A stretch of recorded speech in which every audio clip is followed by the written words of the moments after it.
Radio Mystery Theater presents...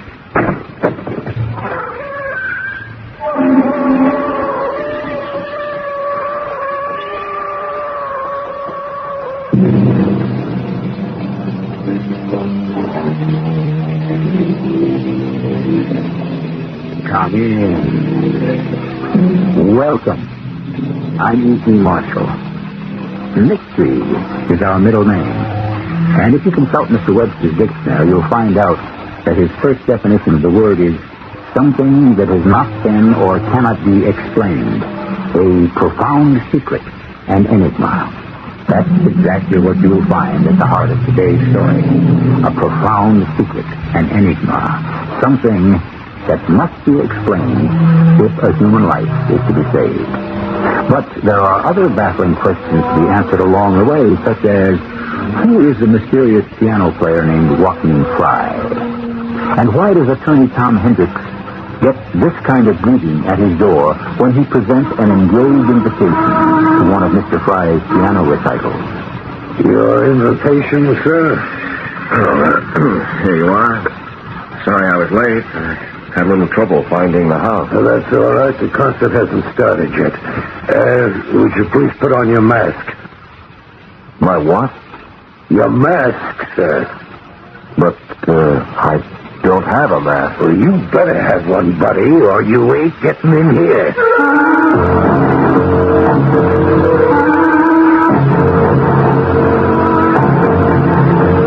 Our mystery drama, Murder Preferred, was written especially for the Radio Mystery Theater by Henry Slessor and stars Tony Roberts. It is sponsored in part by True Value Hardware Stores. I'll be back shortly with Act One.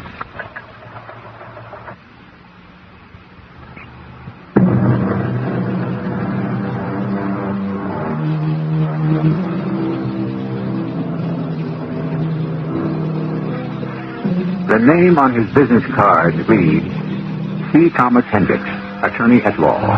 Everybody calls him Tom, and Tom Hendricks likes it that way, especially because the C stands for Clarence, a name not very popular these days.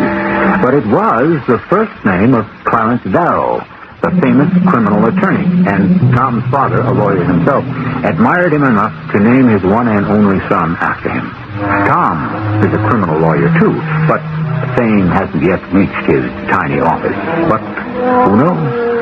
Perhaps that beautiful woman entering it right now may be the beginning. Please, sit down, Mrs. Haven. Thank you. It may be a bit late for condolences, but I'm sorry about your husband. Thank you. I know it probably doesn't help much to know that the police have arrested his murderer. It doesn't help in the least, Mr. Hendricks. In fact, that's why I'm here. Tony Gerard did not kill my husband. I see. I'm sure you don't see it all. Oh, I'm sure you've read all the newspaper stories and heard all the broadcasts about the case. It's your business, isn't it? Murder and arresting people and defending people, Mrs. Haven. Yes. That's what I wanted to see you about. Defending someone. Someone who is innocent.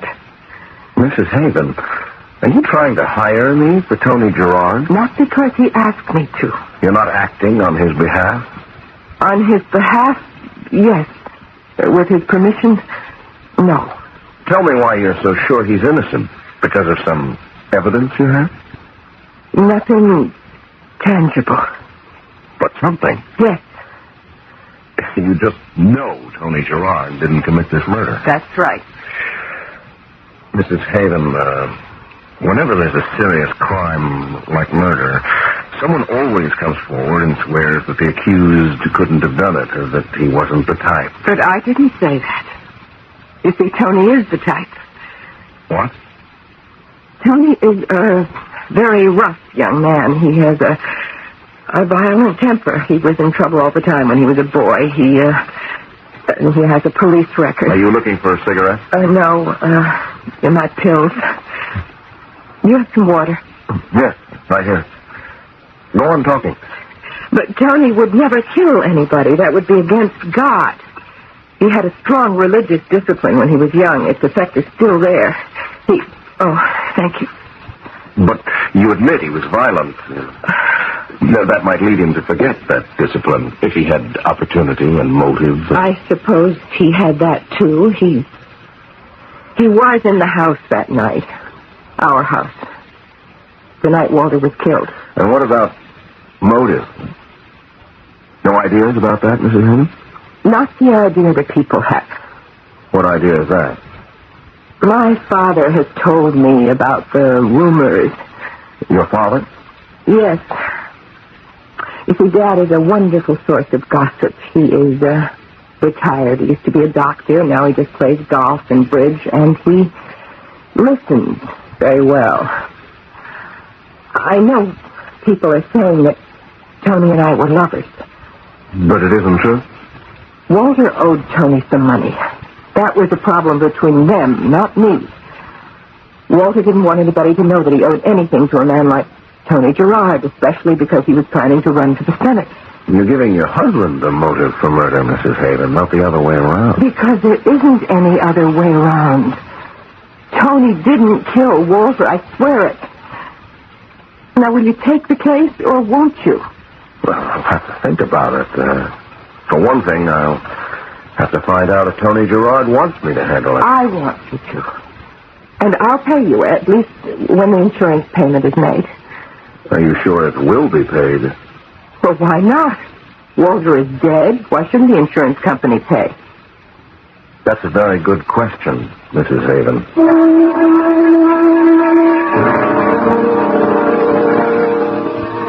Tell me, Mr. Briggs, what kind of insurance policy did Mr. Haven carry? Ordinary life. And Mrs. Haven was the sole beneficiary? That's right. I understand Walter Haven wasn't exactly rolling in money. How could he afford a policy that size? It was a substantial premium, I guess, but what the heck? He only paid it for a year. And now look what he's getting for his money. You mean what his widow is getting? Well, let's put it this way. What his widow would get, unless we stop her. What? Mr. Hendricks, my company isn't going to pay that lady $500,000. Because, you see, we don't believe in rewarding murder. Are you saying you think Adrian Haven killed her husband? She's the beneficiary. That's one reason. You got a better one? Tony Gerard. That's two. Want another one? She didn't love her husband. Want another? She was a poor girl who thought she was marrying a rich man until she found out that Walter Haven had a grand old name in politics. Hardly a grand in his bank account. You know, of course, the police had arrested Tony Gerard for this murder. I also know that Mrs. Haven had a perfect alibi. She was 20 miles from the house when the gun was fired.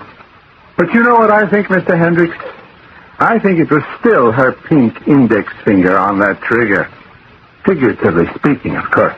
You think they were in it together, huh? Gerard and Mrs. Haven? Bullseye. Mr. Hendricks, how would you like to make $10,000? How? Hop over to our side. Help us prove what we know is true, that Mrs. Walter Haven killed Mr. Walter Haven for the sake of her lover boy. That way, they get rid of the guy. Tony collects the money he was owed, and Adrian baby gets a nice bundle to keep her for the rest of her life. Everybody's happy. But not my company, Mr. Hendricks. I'm sorry, Mr. Briggs. I don't think I could do such a thing to a client. I thought you said she wasn't your client yet. She is, now.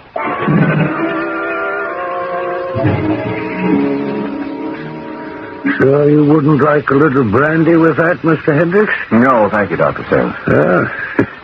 Shame to drink coffee without brandy. Shame to do anything without brandy. Only don't tell my daughter I said that. She thinks I drink too much of the stuff as it is. Well, you're the doctor. That's just what I tell Adrian. Oh, hello, Mr. Hendricks. Mrs. Haven. I'm sorry about coming downstairs so late. Mrs. Haven, I've decided to take your case. Oh, I'm so glad. Wait a minute.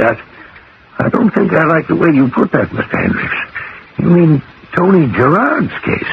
Well, I'm I'm not so sure it is Tony Gerard's case anymore. Well, if you're talking about those darn rumors... Your daughter told me you were a good collector of rumors, Doctor. Then you may have heard what the district attorney is considering. Not just a murder charge against Tony Gerard, but a charge of conspiracy to murder against your daughter. But they said it isn't true. What? That would be terrible, Adrian. If the case against Gerard is as solid as it appears, he won't have a chance. His muddy footprints are all over that room. His fingerprints are on the door that leads to the garden. There was no weapon found, but the police believe he simply discarded Well, it. that still doesn't mean my daughter is involved. But if the DA can prove that they were lovers, if not now, then in the past... Please stop this. I don't want to hear any more. Mrs. Haven, I can't defend Gerard because I don't think I can win. But if you want to retain me... Mr. Hendricks, what I want you to do is to hear the whole truth. Adrian, now, wait a minute. No, Dad. I have to tell him. Things are getting out of hand. Mr. Hendricks, the reason I know that Tony didn't kill my husband is because Walter killed himself. I'm sorry, I can't accept that. But it's true. There wasn't a single bit of evidence pointing to suicide. No note, no weapon. And as far as the police know, no motive. But there was such evidence, only I got rid of it. You did what? I'll tell you exactly what. When I came home that night, it was late, after 1:30. I'd been to a party alone. Walter insisted that I go. He had a speech to write for the nominating committee of his party. That was the most important thing in Walter's life, getting that party nomination, becoming a senator. When I arrived at the house, it was terribly quiet. And we did have a servant, an old woman who took care of the place, but she was ill in the hospital, so Walter was alone. I saw the light on in his study when I drove up. I went inside. I couldn't believe what I saw. At first, I thought Walter was just asleep at his desk, his head on the blotter, but as I came closer, I saw that he was lying in his own blood. I saw the gun lying on the carpet. Then I saw the note that Walter had been writing just before he shot himself. Half of it was soaked in his blood. It said, "Adrian, darling, forgive me." That's all. I guess it was enough. But then I remembered something else, something I'd heard only a week or so before. Walter on the telephone, joking with one of his political cronies, saying something about committing suicide if he didn't get that nomination. Only he couldn't do that, he said, because it would make his insurance policy void. And then I realized that's exactly what was going to happen. Walter's suicide wouldn't just cost me a husband. I would lose the proceeds on his life policy, too. I'd be penniless again, with no one to take care of me.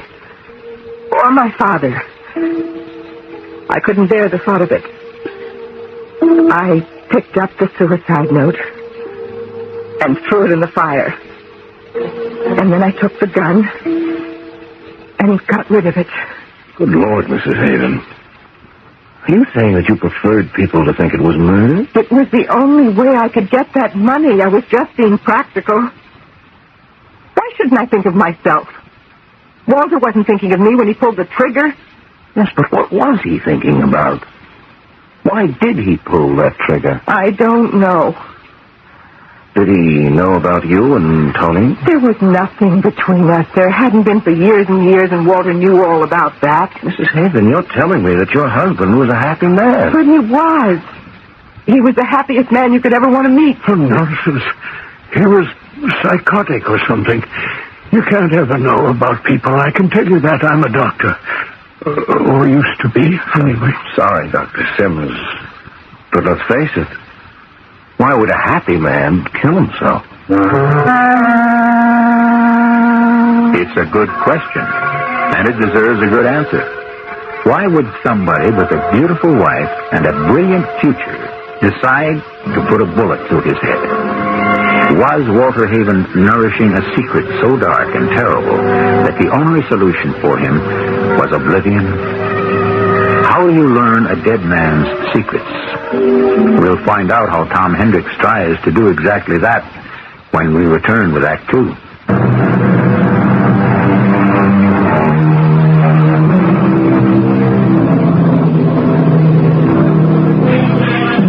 Attorney Tom Hendricks is the man with the problem.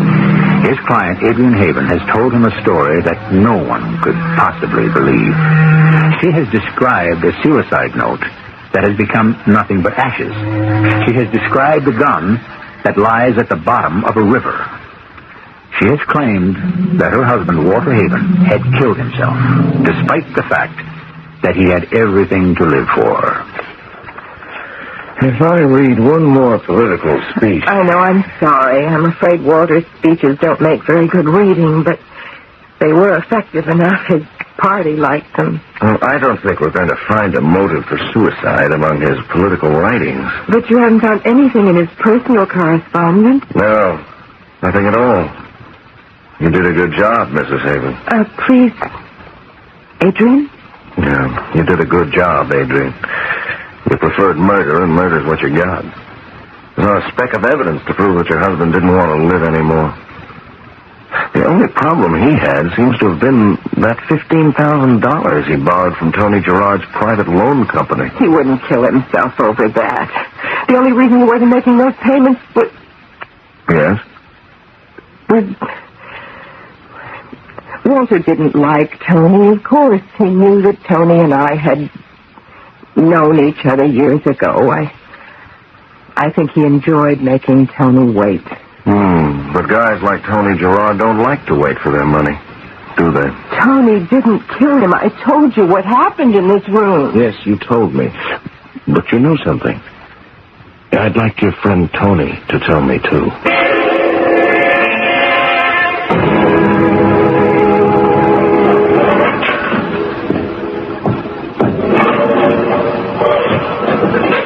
Yeah, I know you are. You're the lawyer. That's right. I thought we should get together, Mr. Gerard. Why? You're not my lawyer, you're hers. Yes, Mrs. Haven is my client. I thought you might be interested in helping her out. I'm the one that's sitting in jail. I'm sure you know that the district attorney is considering a conspiracy charge against Mrs. Haven. So it might not be too long before she's in jail, too. Come on, that's crazy. Adrian couldn't have killed that creep. She was at a party, 20 miles from the house. Look, I know she didn't do it. And I said conspiracy, Mr. Gerard, meaning that you and she were in this together. Well, that's even crazier. Me and Adrian haven't been together in any way for 5 years. Why don't you talk to me? Okay. No. What do you want to know? Well, to start with, what happened that night? Walter owed me $15,000. He dropped the 15 in Vegas on credit, and he didn't pay. I bought the debt from my buddy at the club, and I tried to collect. Boy, I liked having that creep owe me something. Anyway, he got a little nervous about it, especially when he had the nominating convention coming up. So he said he'd pay. And that's what I was doing out there that night, coming to collect.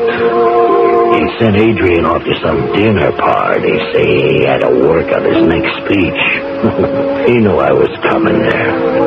He told me to come in by the garden so I wouldn't have to use the front door. It was a cold, wet night, and dark, too.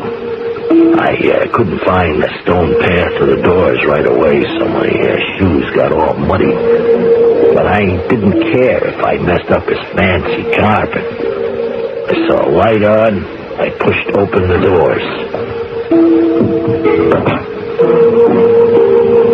Hey, for a For a minute, I couldn't believe what I was looking at. Haven was at his desk. There was blood all over it. Blood on the papers, blood dripping down the sides. There wasn't much left of his head. I knew it was a bullet that did it. I felt sick when I saw him, but I walked up to the desk and I saw the gun lying there, and I knew that he must have shot himself. And you know what I thought? That the guy had waited for me. That he had planned to kill himself that night and figured I might be blamed. I thought any minute the cops would bust into the place and arrest me. Only I wasn't going to wait for that to happen. Oh, no, thanks. I turned around and got out of there just as fast as I could. And that's all. That's all. Understand? Mr. Gerard, did you see the suicide note? No. You do know that Adrian says her husband left the note. Well, if she says it, it's true. And you actually saw the gun. The one she says she threw in the river. Oh, it was there, all right. But you realize how it looks, don't you? It looks like murder because that's the way she wanted it to look. It was suicide. He knocked himself off. Why? How should I know? Because somebody's got to know. You can't think of any reason in the world why Walter Haven might have been unhappy? Are you kidding? He had Adrian, didn't he?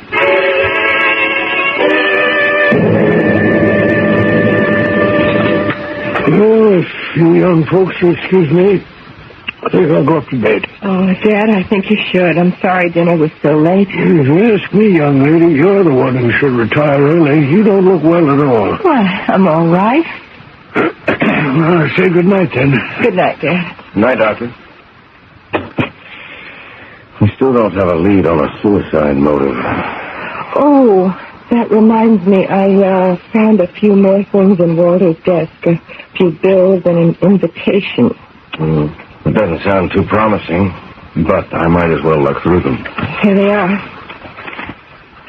This is bills, as you said. And this invitation. You are cordially invited to attend a piano recital featuring the works of Bach, Beethoven, and Chopin. July 24th, 8:30 p.m. Please bring this card with you. Black tie, donations. 909 St. Andrews Avenue. The Friends of Joachim. Oh, nothing too unusual about that. Well, there is one thing. What's that? Walter didn't like music. The Friends of Joachim. That's a funny name. Maybe Joachim was a composer, a pianist. I wouldn't know. Anyway, Walter wouldn't ever have gone to a recital. Well, maybe that's why it's important. Hey, you know something? What? The date. Today is July 24th. This piano recital is tonight. What are you thinking of? Maybe it's time I got a little more musical education. Maybe I ought to meet the Friends of Joachim.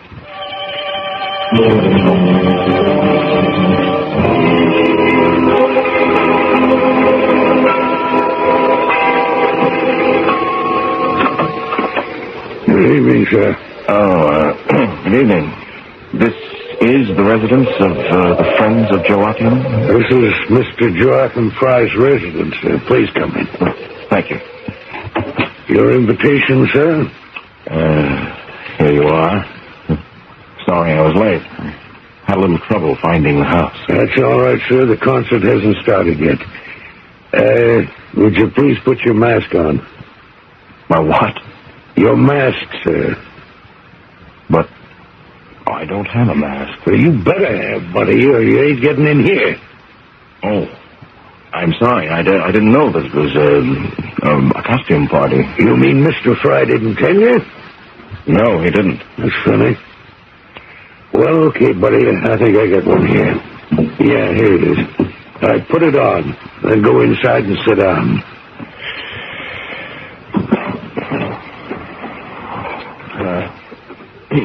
Good evening, gentlemen. It's quiet in here, isn't it? Oh, excuse me, is this seat taken? Yeah. Thank you. do you come here often? How do I can help it? It's not too big a crowd, is it? I suppose there are more than half a dozen of us here. Did Mr. Fry tell you to bring your mask? Of course. What's the idea, anyway? I mean, I feel a little foolish sitting around with a bunch of masked men. Ladies and gentlemen, good evening. Who's that? Joachim. You mean you don't know? Welcome, friends of Joachim. Thank you for your attendance this evening. I've planned a very special program tonight. My first offering this evening is a familiar group of failures and fugues called The Well-Tempered Clavier by Johann Sebastian Bach.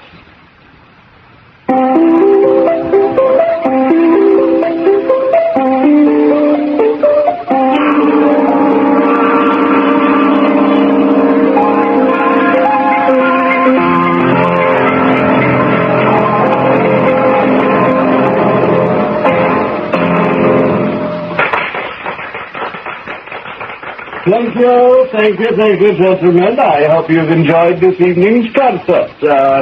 And now I shall be pleased to accept your donations. Mr. Sawyer will collect your envelopes. You first, mister. Yes. Thank you, sir. Good night. And you, sir. Thank you very much. Good night. Thank you. Thank you, sir. Good night, now. Thank you. Good night, sir. Well, you're the last one. How much is the usual? I beg your pardon, sir? Well, this is my first recital. I'm afraid I didn't come prepared. Are you kidding me? No, it's true. Let's have that mask. Here. Fry! Come out here! What is it, Sawyer? We got a gatecrasher here. Do you know him? I never saw him before. Well, the truth is that it wasn't exactly me who was invited. He had an invitation. He gave it to me. Where'd you get that invitation, buddy? I found it. How dare you do this? This is a private recital. Sir, show the gentleman what we think of intruders. It'll be a pleasure, Mr. Fry. Now, wait a minute. You like music, huh? Okay, fella, get set to hear some bells.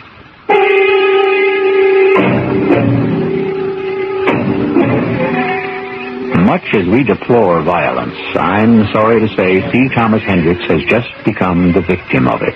What's even worse, Tom Hendricks has taken this punishment without coming much closer to the solution to his problem.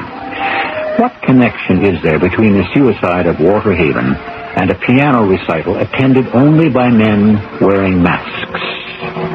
Perhaps when Tom recovers consciousness, he'll be able to make that connection. We'll find out when we return with Act 3.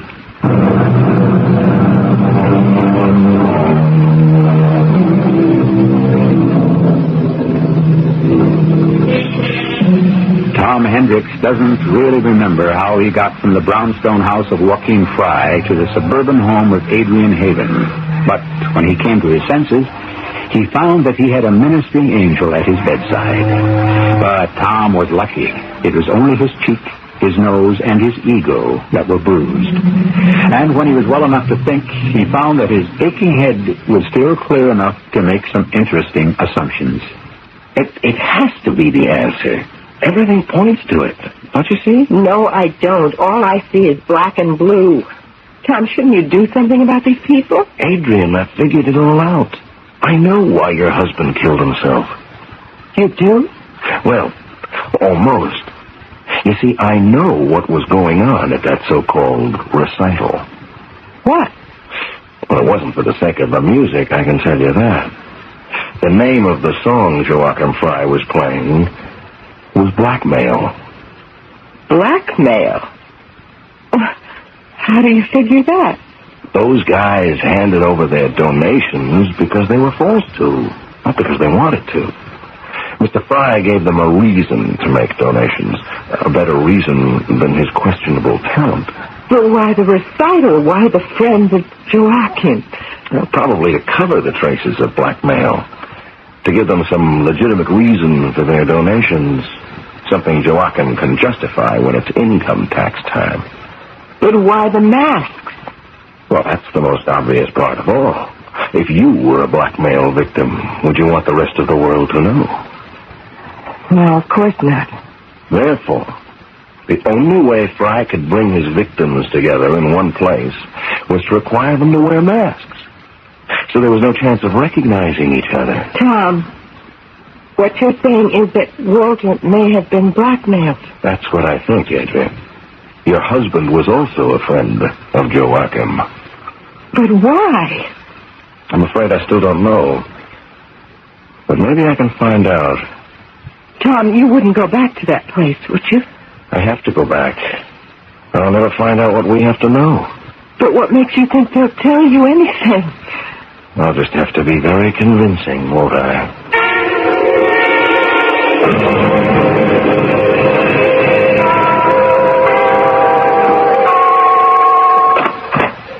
Good evening, sir, won't you?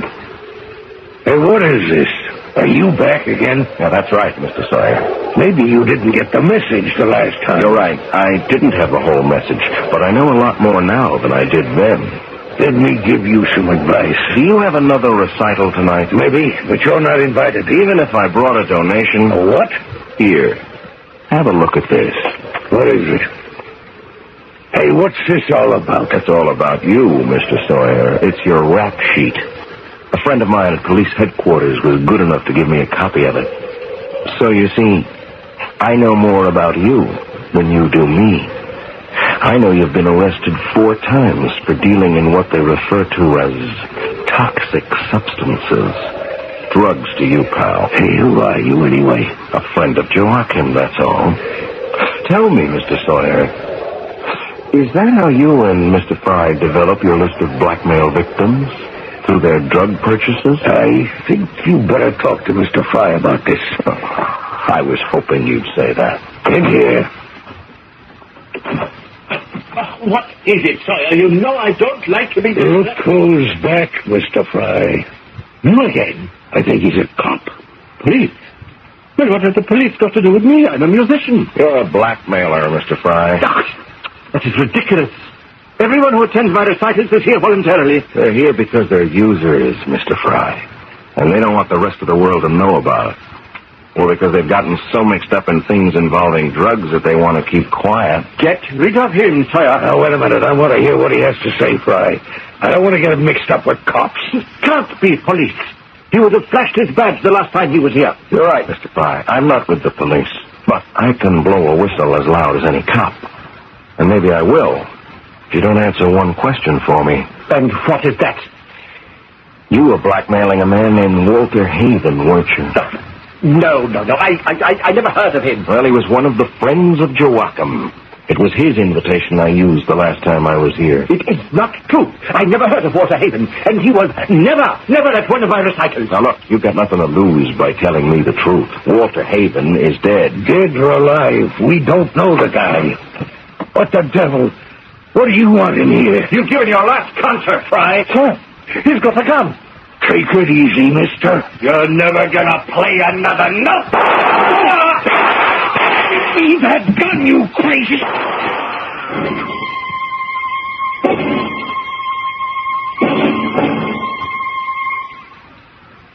Then they're dead?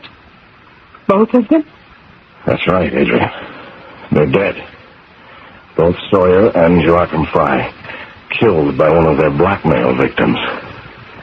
Now we'll never know what Walter's secret was. But I do know. You what? I know the answer, Adrian. You see, the secret of Walter Haven is that he had no secret. What on earth do you mean? I mean, the secret was yours, Adrian. Mine? I thought it was him at first. That he was a user of the stuff, or had been once, and that would have killed his chances in politics. But it's you, Adrian. How can you even think that? I began to remember things about you. Your sudden illnesses, your reliance on pills, the long-sleeved dresses you always wear. Really, Tom. Can you honestly tell me that there aren't puncture marks on your body? As a matter of fact, there are. You can ask Father.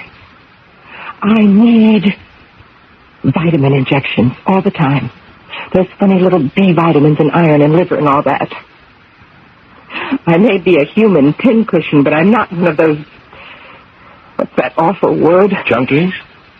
Yes, it wasn't easy to apply the word to you, Adrian. You hired me.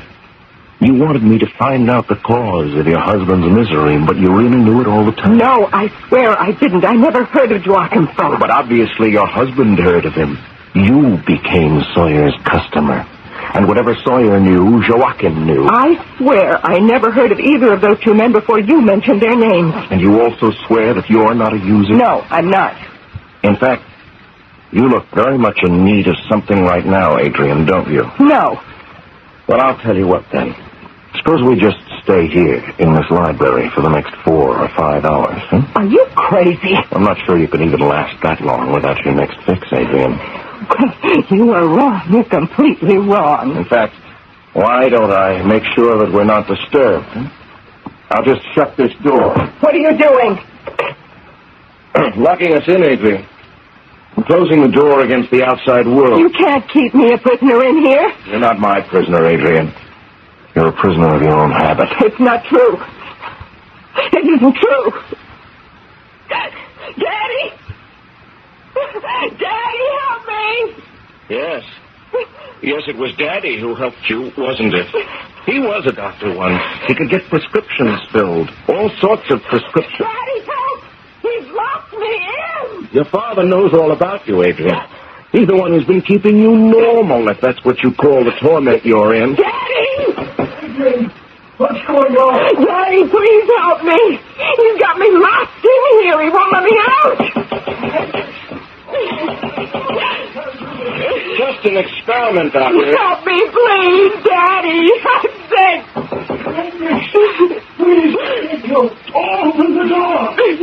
All right, Dr. Sims. I'll open it. Your daughter needs you.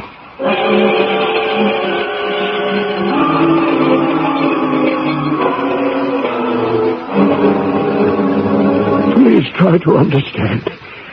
I love my daughter. She's all I've got in the world. When she left home 5 years ago, it was as if the sun went down and the stars never came out. And when she came back home, Dr. Sims, she was an addict, wasn't she? Yes. Can you imagine what I felt? I was a doctor, and I knew what addiction meant, what an addict's life could become. Didn't you try to cure her? Oh, I tried. She was hard to handle. She didn't want cures. She wanted peace. I couldn't bear her anguish. So you supplied her? Yes. At the time, drugs were easy for me to obtain. She didn't have to consort with criminals to get what she needed. But later, after I lost my practice... You didn't just lose your practice, you lost your license, didn't you? No, I was charged with misuse of drugs, but I resigned before there was any public scandal. And then I had a more difficult time keeping poor Adrian supplied. Then I had to deal with these criminals. So you were Sawyer's contact? Yes, I had to deal with him. Walter Haven didn't know the truth, did he? Walter didn't know. I bore Adrian's secret myself, and her expenses as well. It was no small burden. And after she married Haven, did you still have the burden? An even greater one. Because this man Sawyer brought someone else into my life. Joachim Fry. Joachim Fry? I was the friend of Joachim. He threatened to tell Walter and the whole world about my poor child's affliction. He forced me to contribute $1,000 each time he staged one of his recitals. I had to wear a black mask to conceal my face from the others. So that invitation was yours. But what was it doing in Walter's desk? It was there because I gave it to him. Well, then he knew the truth. I had to tell him. I simply ran out of money, don't you see? And what was his reaction? And it wasn't what I expected. He was horrified. He screamed at me, narcotics, blackmail, the publicity, the damage it would do to his nomination for the Senate. And then he said a terrible thing to me, Mr. Hendricks. What? He said he would have to cut Adrian out of his life. You mean he was going to leave her? Yes. He was going to leave her immediately. Before the world knew about her addiction, he was going to disassociate himself from everything she represented. Right before my eyes, he sat down to write her a letter. Good Lord. He wrote, Adrian, darling, forgive me. A suicide note. I couldn't let him finish that note. I remembered the gun Walter kept in his desk. I took it, thinking to frighten him. Instead, he became angry. He stood up and plunged at me. I found myself squeezing the trigger. I shot him in the head. He fell back into the chair, and I dropped the gun on the carpet and ran away. And when your daughter came home, she made murder look like murder. How would you like a new client, Mr. Hendricks? Call me Tom, Dr. Sims. Or you can even call me Clarence.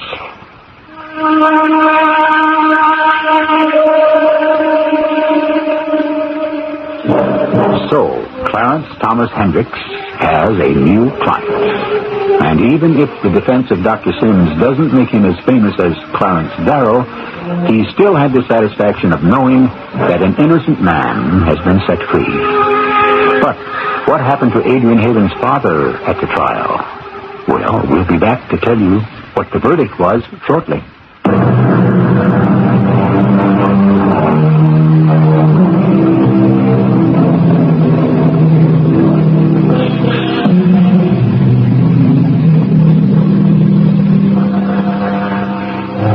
Charles Sims went on trial for the murder of Walter Haven, and his defense attorney, C. Thomas Hendricks, portrayed him as a father who was willing to sacrifice anything for the sake of the daughter he loved. This sentiment wasn't lost on the jury, but they still returned a verdict of guilty of murder in the second degree. And Dr. Sims is dispensing his medical advice in the prison infirmary. Well, you can't win them all, Clarence. Our cast featured Tony Roberts, Terry Keane, Court Benson, and Earl Hammond. The entire production was under the direction of Hyman Brown. This is E.G. Marshall inviting you to return to our Mystery Theater for another adventure in the macabre. Until next time, pleasant dreams.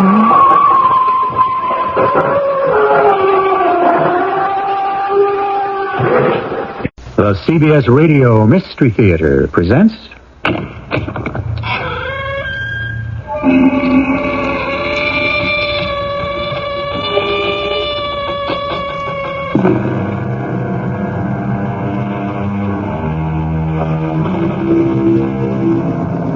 Come in. Welcome. I'm E.G. Marshall. Les Miserables is written for all. Not only a book about France and Frenchmen. The crimes of humanity do not halt at the red and blue lines of a map.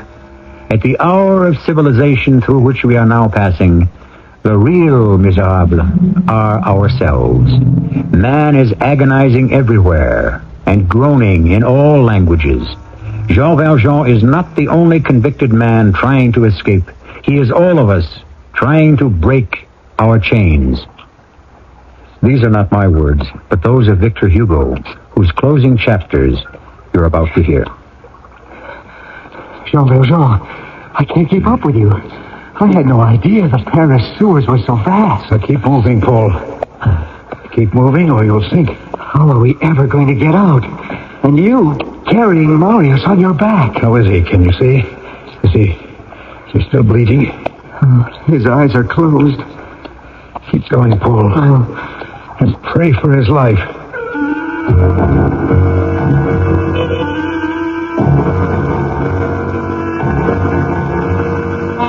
Our drama, The Final Chapter, which concludes Les Miserables by Victor Hugo, has been especially adapted for the Mystery Theater by Gerald Keane and stars Alexander Scourby as Jean Valjean, Bernard Grant as Javert, and Amanda Plummer as Cosette. I shall return shortly with Act One.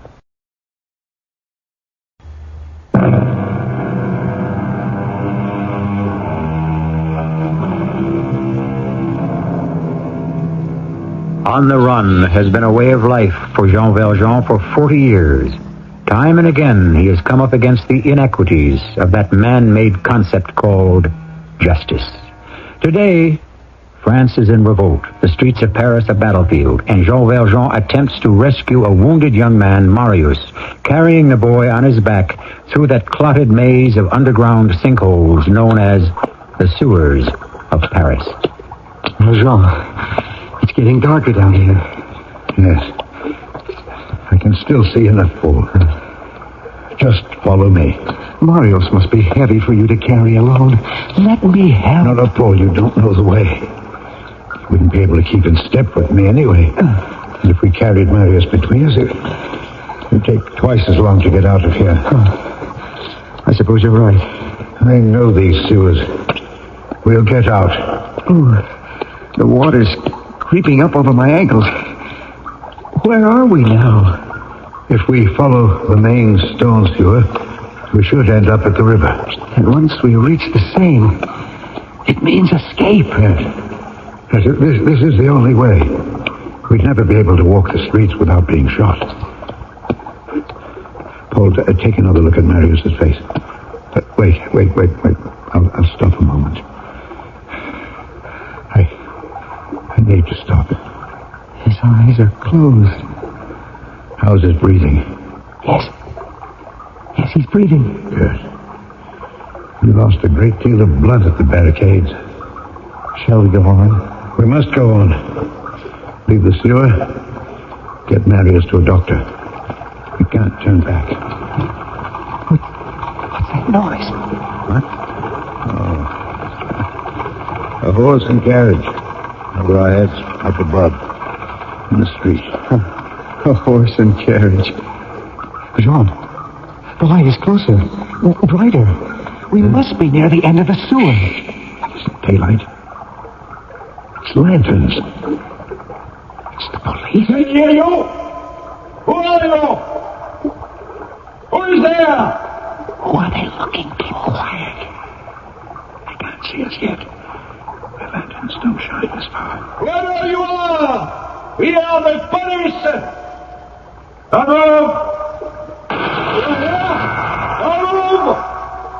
That was a near one. What should we do? Exactly as they tell you. Don't move. They're going to find us now, aren't they? Can we go back? We are not going back. I must get this boy out, don't you understand? He's dying. But look at those lights. They're coming closer. Listen to me. There are a few side ducts. The police could still turn down one of them to find us. Are they looking for you? No, the police make regular inspections of the sewers. There's a whole underground world here. We're trapped. See if you can find a large stone or a loose rock. One that will make a big splash. But I can hardly see anything. Then feel under the water. Now be careful, though. Don't move too close to the center of the sewer. It drops off sharply and gets very deep. Better make it 2 stones. Hurry. Marius, can you hear me? Oh, where am I? Blessed be the Lord you've come to. Who is it? Oh, who are you? Where are we? Paul, hurry up. I think I found 2 big stones. Marius. He's got his eyes open. Who are you? Oh, I feel so weak. We'll get you out, my boy. We'll get you to a doctor. I can see his face. He doesn't understand what you're saying. Who's there? Come out in the name of the law! How good are you at throwing a stone, Paul? We can't hold them off with 2 stones. No, there are 2 side channels between us and the police, about 25 yards up. One goes to the right, the other to the left. Yes? I want you to throw one stone as close to the left side channel as you can. Can you see it? Yes. Where the stone arches get wider. Sergeant, hold your lantern higher! Throw it, Paul. Quickly, go on. Throw the stone. Did you hear that? There's someone hiding in the channel, over to the left. Shine the light. Now, Paul, the other stone. No, I was mistaken. The sound is from the right. Bullseye. I'm not sure where. We will split up. One of you come with me to the left. Sergeant, you take the rest of the men to the right. We're bound to find anyone who is hiding. They're going into the side channels. There they go. Let's move ahead quickly. Marius, are you all right? His eyes are closed again, Phil. Passed out. Keep walking. And pray for his life, Paul.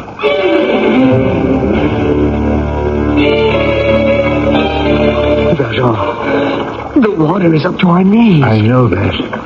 There's something peculiar about this drain. Seems as if it's filled up a lot since I was here before. Jean, I'm afraid.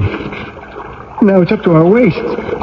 Shouldn't we try another way? There is no other way. Jean, we have to save ourselves. Don't talk nonsense. You could never live with yourself if we got out and left Marius to drown in a Paris sewer.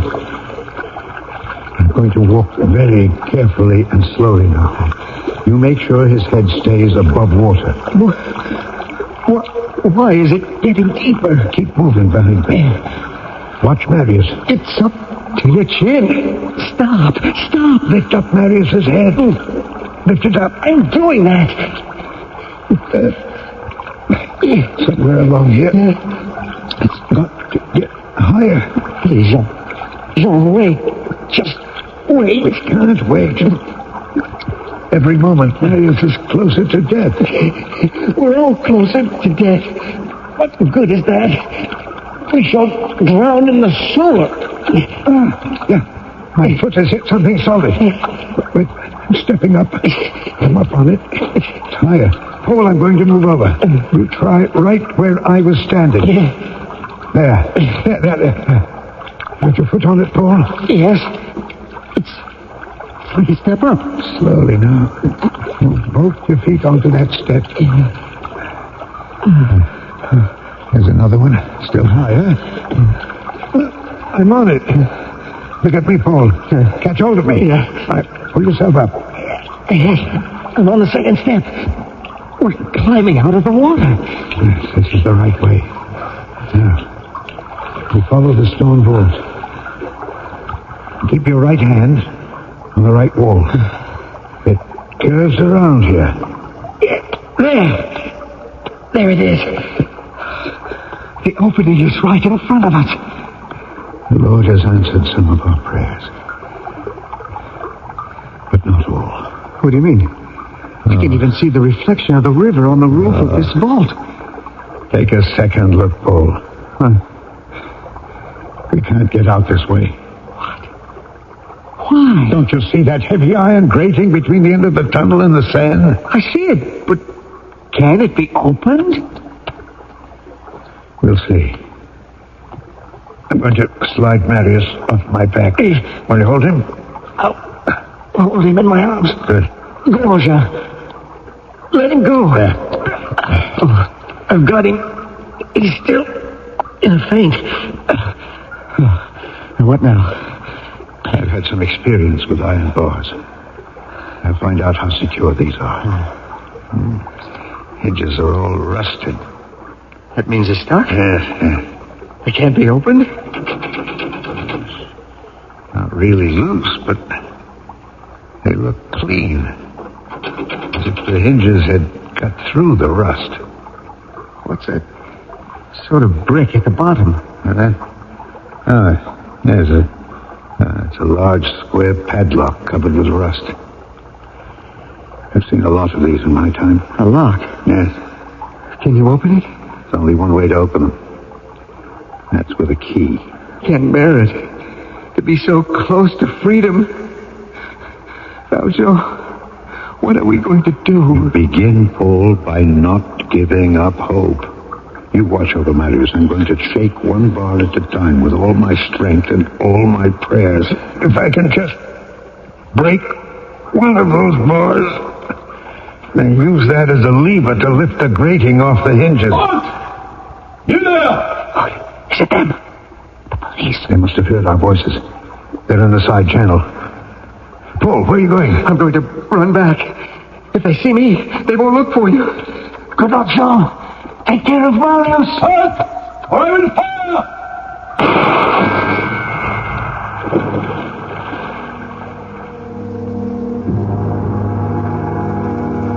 All ran back from the mouth of the sewer. A shot was fired from a policeman's gun, and the last that Jean Valjean saw of Paul was the moment he seemed to fall into the deepest part of the sewer.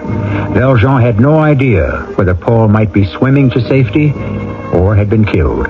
For Jean Valjean and Marius, there seemed no way out. I shall return shortly with Act 2.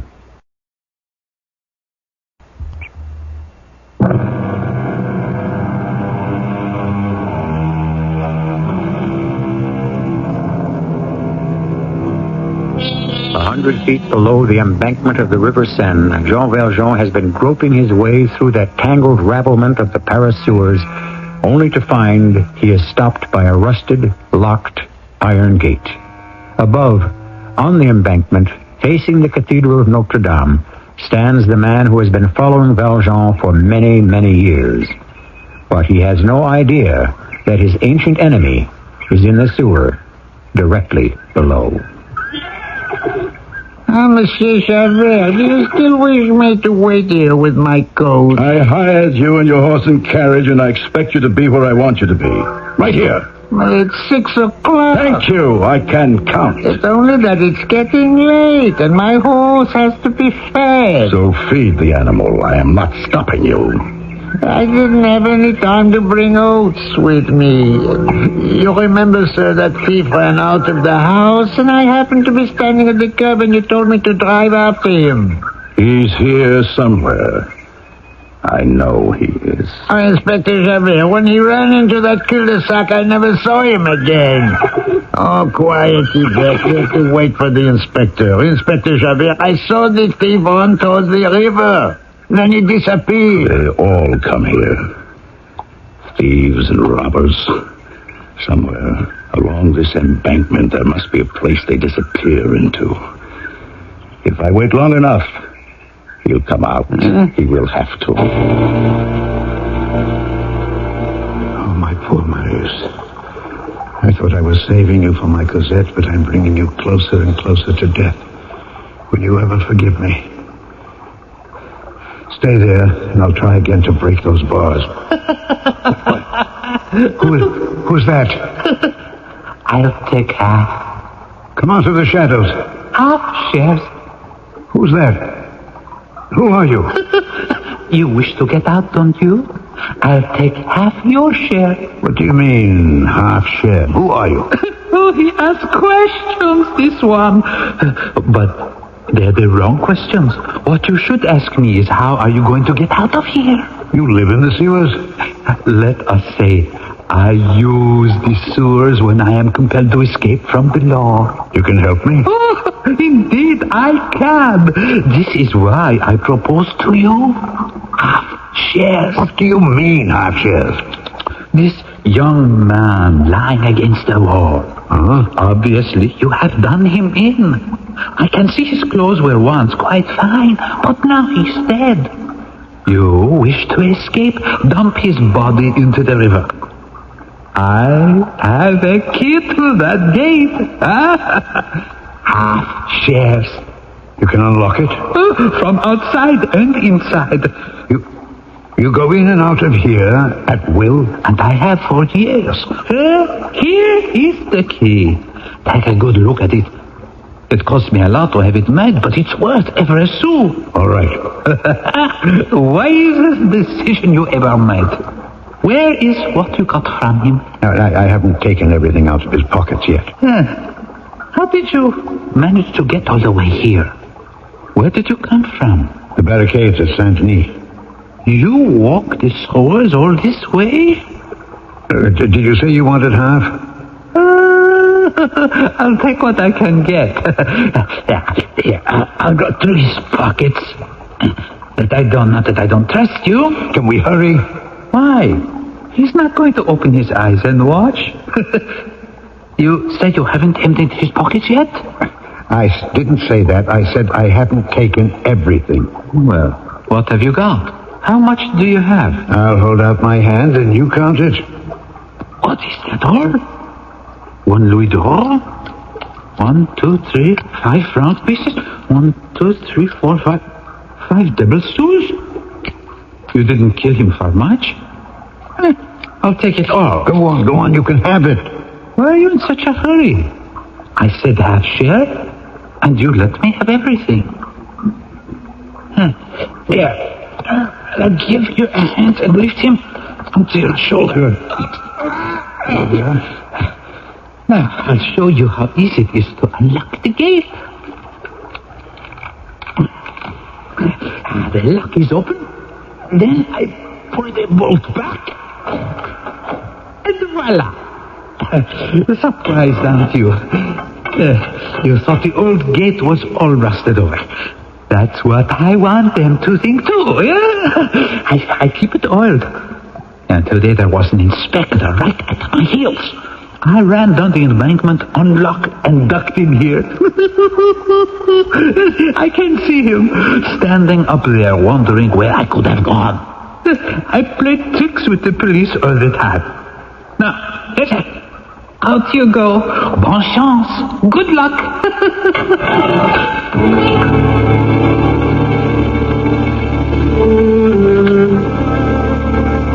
And what do you two think you're doing on the embankment at this hour of night? I am admiring the beauty of our cathedral. And so you two sit here? The beauty of Notre Dame has left us breathless. Who are you? I am myself. What does that mean? You're standing in the dark, but I know that voice. And I know yours. Stand and identify yourself. I will not stand. This wounded boy needs me by his side. I am Jean Valjean. Yes, you are. And you know who I am. Inspector Javert.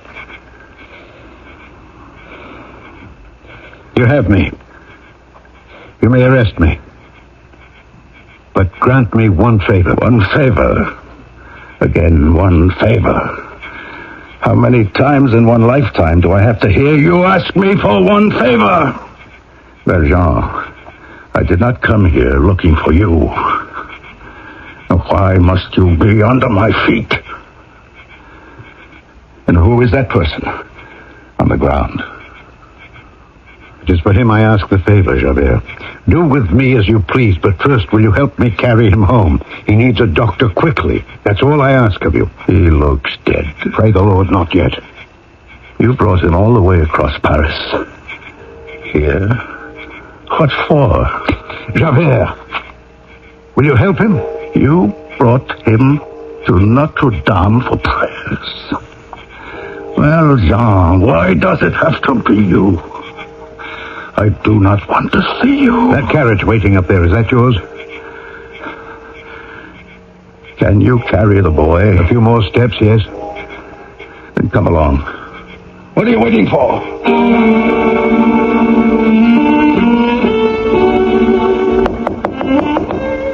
Cosette! Cosette!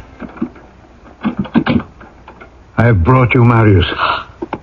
Well, what happened to him? He was wounded on the barricades. His heart is beating strongly. Let me lay him on your bed, child. Get a cloth to wipe the blood from his face. Yes, a cloth. I'll wet it from the pitcher. A wet cloth, yes. Oh, my poor Marius. What happened, Jean? What can we do? On my way upstairs, I asked Monsieur Courfeyrac to run fetch a doctor. I knew, Jean, you look awful. How did you get here? In a carriage commandeered by the police. The police? Yes, my old friend and enemy, Javert. He's here? Yes. He's downstairs waiting for me. No, not after all you have been through. You can clean off Marius's face better than that. Wipe it carefully. One would think you didn't care for the boy at all. My dear, darling Marius, open your eyes. My dears, oh, my dearest, please, I ask of you. His sweet face. Jean, he's blinking. Were I his age and a girl like you were bending over me, I would certainly open my eyes. Oh, Cosette. Dear heart. Where am I? You're here with me. Jean has sent for a doctor. You will be well soon, Marius. Marius. Stay with him. The doctor will come soon. He's exhausted. You see, his eyes have closed again. Jean, where are you going? We're just downstairs. You are not going away with Javert. I've decided not to. I'll ask him for one more favor. To remain here until the doctor comes. You promised to ask him that? I will. Marius, I promised Cosette's mother to watch over her. Now, when you are well, it will be your turn. Bless you, children. Ah, Monsieur Valjean, is that you? Yes, it is, my dear landlord. Is the doctor coming? I went to his house. His wife said he was still at the hospital. So many injured in the riots. I explained it was an emergency, and she promised to send him over as soon as he gets home. Do you know him? Dr. Pierre Courfeyrac? I should say I do. He's my brother. Where is Javert? Who? The man in the cape who helped me bring Marius in from the carriage. What did you say his name was? Javert. He was going to wait for me. Oh, he's gone. He paid the carriage, sent it off, and then he walked away. He walked away? Why did he do that? Why? That is very hard to understand. It is hard to understand why I, Javert, the right arm of justice, would walk away from Jean Valjean, walk away from my duty as an officer of the law. I could not explain it to myself. Days passed, and I became more and more troubled. The man whom I should have placed behind bars had let me live at the barricades, had refused to shoot me. I was to be executed as a spy, and he set me free. But I could not free myself.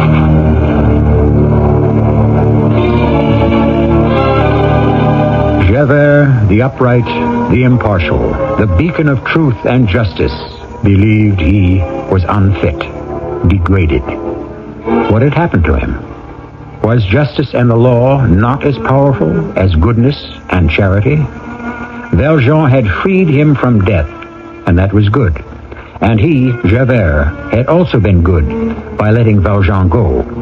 Yet, for that disobedience to his oath of office, he could not forgive himself. I shall return shortly with Act 3.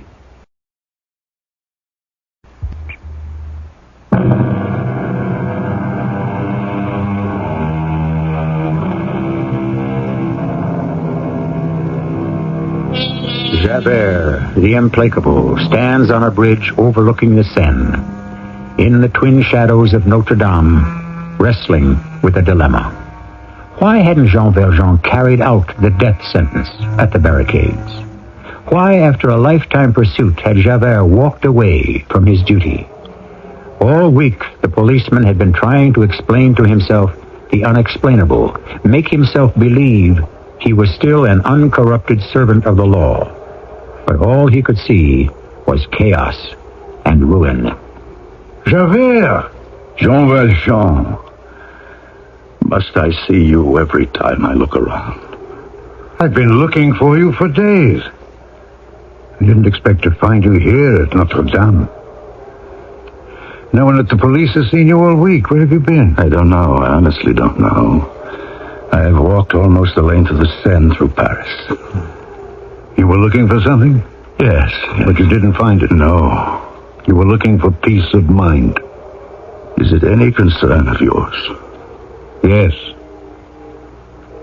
Javert, our paths have crossed so many times. And I, even as an animal hidden in the forest who looks back at the hunter and wonders why he is aiming the gun at him, I have an affinity for my killer. My duty? I never hunted you as an animal. What I am trying to say is, yes, you are a concern of mine. It was peace you walked all week to find? Yes. You won't find it in a week, Javert. I haven't found it in a lifetime. The young Marius. How is he? He gets better every day. He's beginning a new life. How I envy him. You don't sound like the Javert I've known for so many years. I don't know which Javert I am. It's you, Jean Valjean, who have come between me and order and sanity. For I always have been able to see clearly cause and effect, good and evil, right and wrong. Now there is a cloud that obscures my beliefs. I have done that. The day you appeared on the embankment, my instinct told me, arrest him. But how could I do that to someone who had saved my life? If I accepted my life from you and repaid you with life imprisonment, I would be no better than you. I, too, would be an escaped convict. Do you remember the bishop from whom I stole silver when I got out of Toulon? To help me, he told the police he'd given me the silver, but he gave me something infinitely more precious. Belief in the goodness of man. I had suffered 19 years for stealing a loaf of bread, and in one single minute, that bishop took away all my bitterness and black thoughts. You believe what some old bishop once told you? Yes.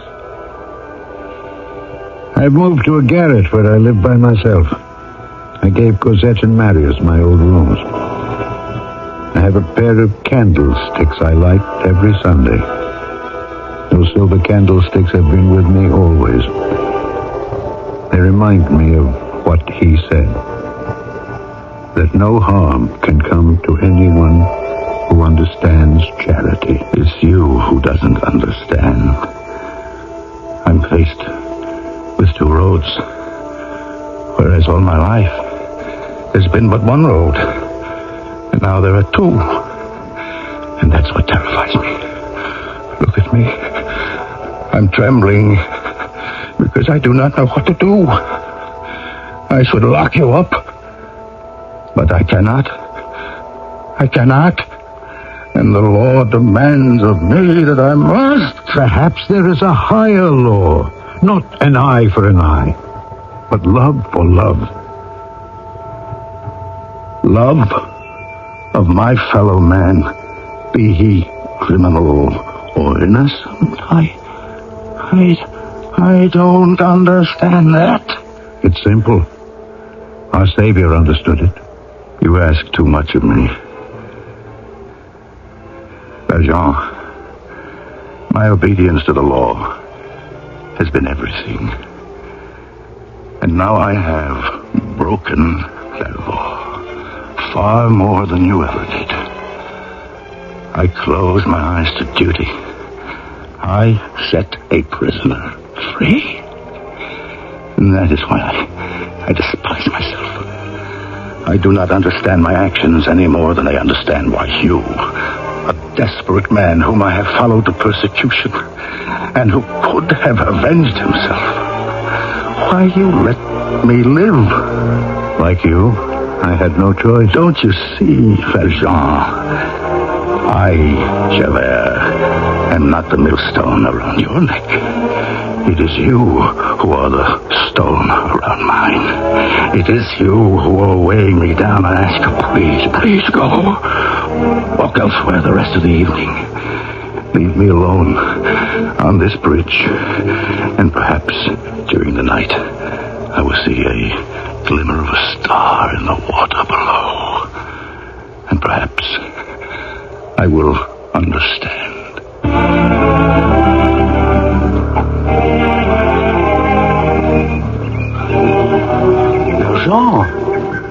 Jean Valjean. Huh? Oh, Paul, what in the world are you doing this time of the morning sitting on a bench by the Seine? I spent the night here. What? Sleeping? No, thinking. Paul. Where did you disappear to that day in the sewers? I jumped into the water and stayed there till the police left, and then started walking. Found an open manhole, climbed out, and finally got home. And Marius? I brought him back to the house where I used to live. My Cosette is taking care of him. Oh. The doctor says his wounds will heal soon. Oh, he must be very grateful to you. Would you mind telling me why you spent the night on the bench? It's complicated, my boy. I happened to run into an old acquaintance of mine near here last night. And when I left him, he left me with a great deal to think about. So I sat there, and before I knew it, I was asleep. Jean, look at that crowd gathering on the dock down there. The place that rents the rowboats. Yeah. They're pulling a body out of the water. Oh, some poor drowned soul. Yes. I have a feeling... Paul, would you mind? I want to go down and have a look.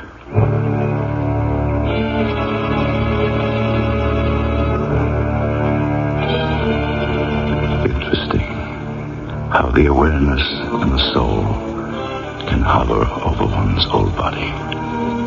There I lie on the dock, a gray, lifeless skin in a heap of wet clothing.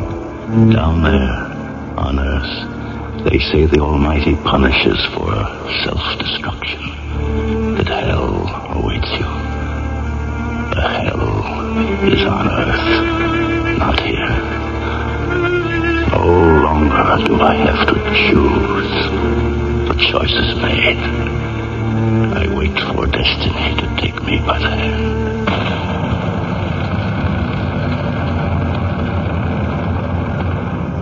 Do you know him, Valjean? Yes. You knew him well? For many years. Yes, he was always there. Like a menacing shadow waiting in the corner of my life.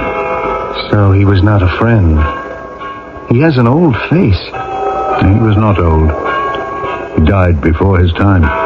Perhaps he was murdered. I don't think so. But if murder is the word, he did it. Killed himself. I see. He must have been a very unhappy man. He was. Paul, let us go to Mass and pray for his soul.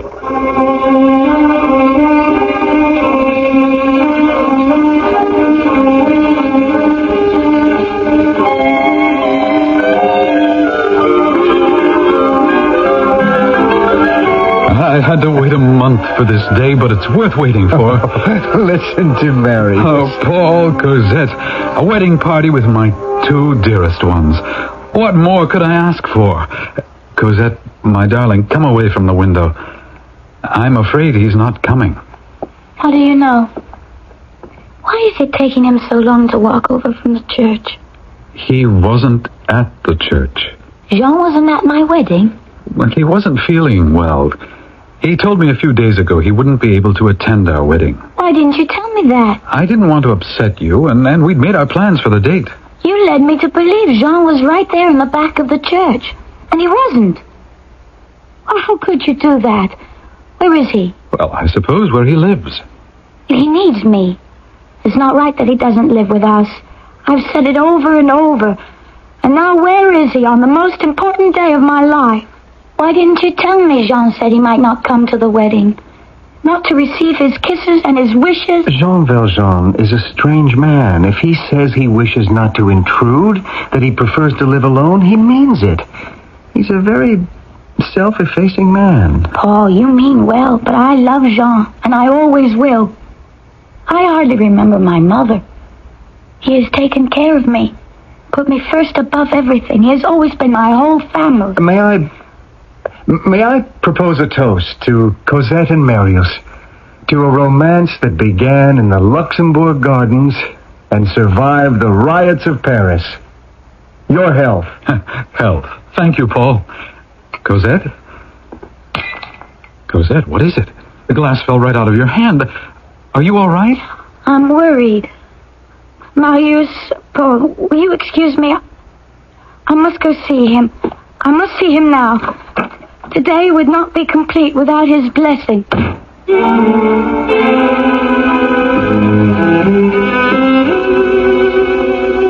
My dearest, dear grandfather. Cosette, I'm not your grandfather. I've told you that. No, you're not. You're my whole family. I'm so sorry. I am. Oh. To see you lying on this bed in this awful room with no one to take care of you. It isn't right. Where would I be without you? You're starting a new life with Marius.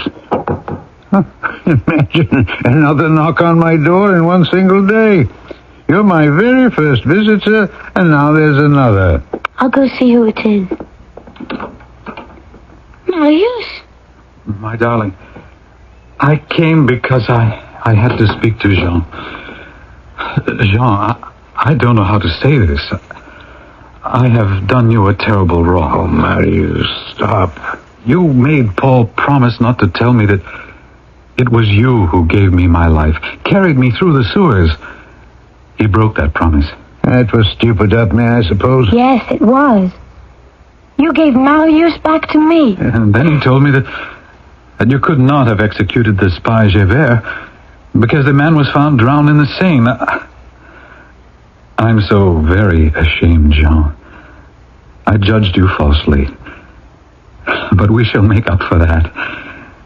You are going to make your home with us. Marius. Oh, my darling. Jean, I owe you so much that I can never repay. You are my grandfather as you are Cosette's. Oh. And now we will pack you up. Children. We will have a carriage below, and before you know it, you will be out of this miserable garret. No, I don't know if I could get up and walk now. I'm not very well, really, my children. I feel so weak. Yeah, but before we do anything, Cosette, I want you to take the 2 candlesticks from the mantel. Yes, take them. They've inspired my life all my days. You and Marius, keep them wherever you live and light them on Sundays. And pray for me. I love you both. I'll have the coachman come up and help us carry you down. They're beautiful. I have always loved them. And I will keep them burning for you. Jean? Jean! Oh, no, don't. Oh, please, don't go yet. Oh, Lord in heaven.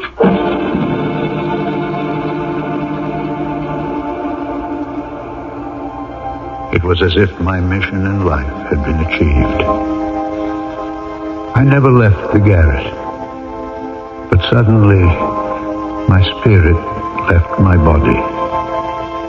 And I was above the earth, beyond unhappiness, beyond cruelty, beyond man. I say one last prayer for those of the world who suffer without reward. When I die, a happy man.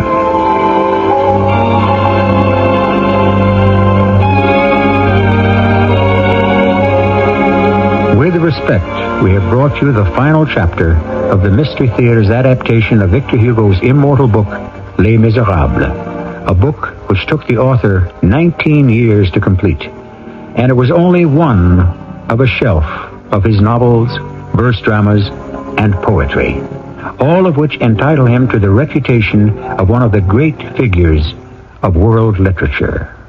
I shall return shortly.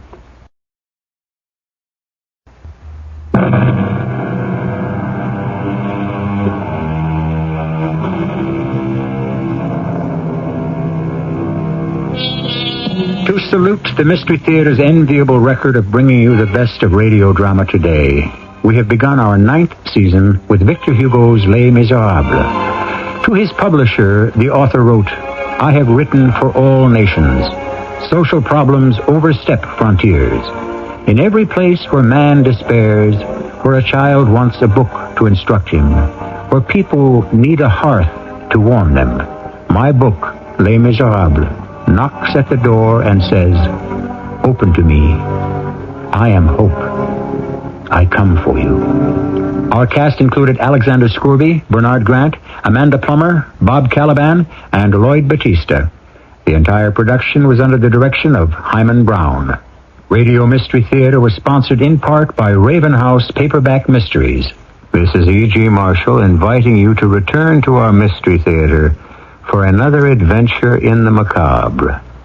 Until next time, pleasant dreams.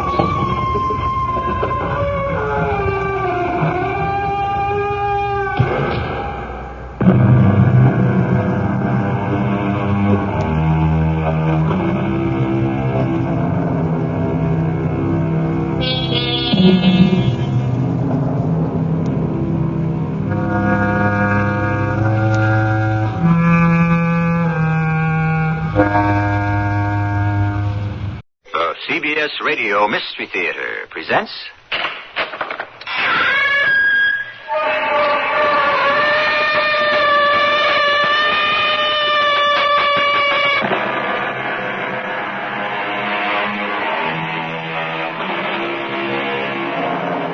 Come in.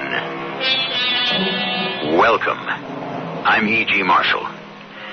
On the one hand, we have those who claim that man is essentially good. On the other, we have those who insist that man is basically evil. Of course, it's possible to believe that man is a little bit of each. To complicate matters further, we have those who contend that good and evil are not absolutes, that they change with circumstances, customs, and cases. Well, an hour from now, we may all be somewhat wiser, perhaps. But are you sure you really want this, Alfredo? Who would refuse immortality? Consider, to achieve it, you will have to die tonight. Of course. You have to die in order to become immortal. But if you're dead, what good does it do you? I'll be immortal. But you won't know it. What's the difference? It will be true.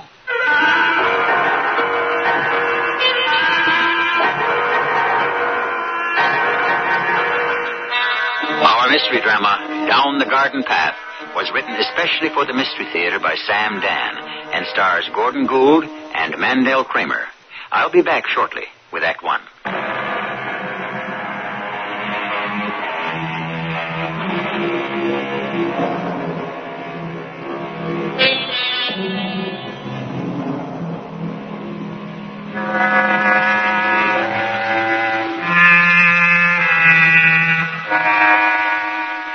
The basic purpose of all politicians is to perpetuate themselves in office. That's what Niccolo Machiavelli said in the year 1500. And the reason we quote him, and why he is to become the hero, or, if you will, the central character of our story, is because his philosophy is so modern and so applicable to our present day. Therefore, once again, we validate the old adage, the more things change, the more they remain the same. Or as the French would put it, plus ça change, plus c'est la même chose. I would just as soon you didn't mention the French. or the Spaniards, or the Germans. These are the predatory foreigners who continue to rape and pillage my beloved Italy. Beloved. Does that word seem strange on the lips of Niccolo Machiavelli? Why? Have I not devoted my entire life to the service of Florence, my city, and Italy, my country? I was never a rich man, or even a great one. I was never more than secretary to the ruling council of Florence. And I was always being called on to perform extra little duties. Please be seated, Niccolo. Thank you, Excellency. And how is the newlywed? Newly delighted with my newly found happiness, Excellency. And the beautiful bride, Monna Marietta. She glows. Ah, Niccolo, it breaks my heart. But I must ask you to abandon your nuptial cards to undertake a confidential mission. I am ever at your Excellency's command. You must proceed at once to Imola as our special envoy, the Cesare Borgia. The Duke? That bandit. He is up to his usual mischief. He insists that we dismiss our Swiss and German mercenaries and hire his condottieri to protect the Republic. I seem to recall, sire, that we had signed a contract with him to that effect.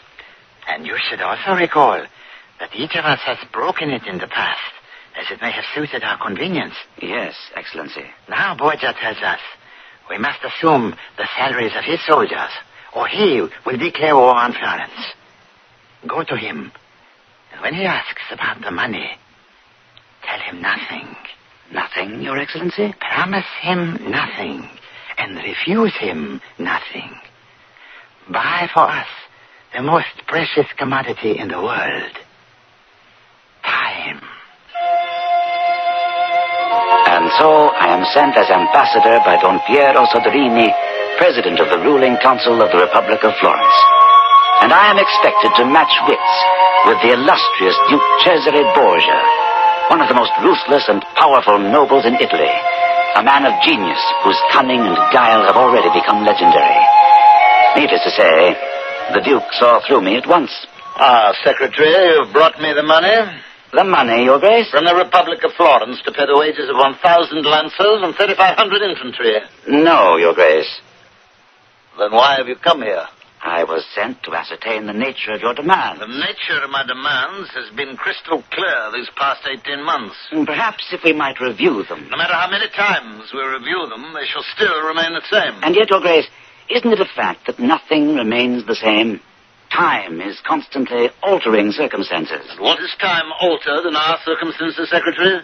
Florence has signed a treaty with King Louis of France. I am aware of it. He will come to our defense if we are attacked. However, Secretary, isn't it possible that my artillery could breach the walls of Florence and my army could sack the city before his troops could arrive? And suppose I offered him half the loot. Would his troops even set forth? I can only repeat, sire, we have a treaty. All you have given King Louis is a piece of paper.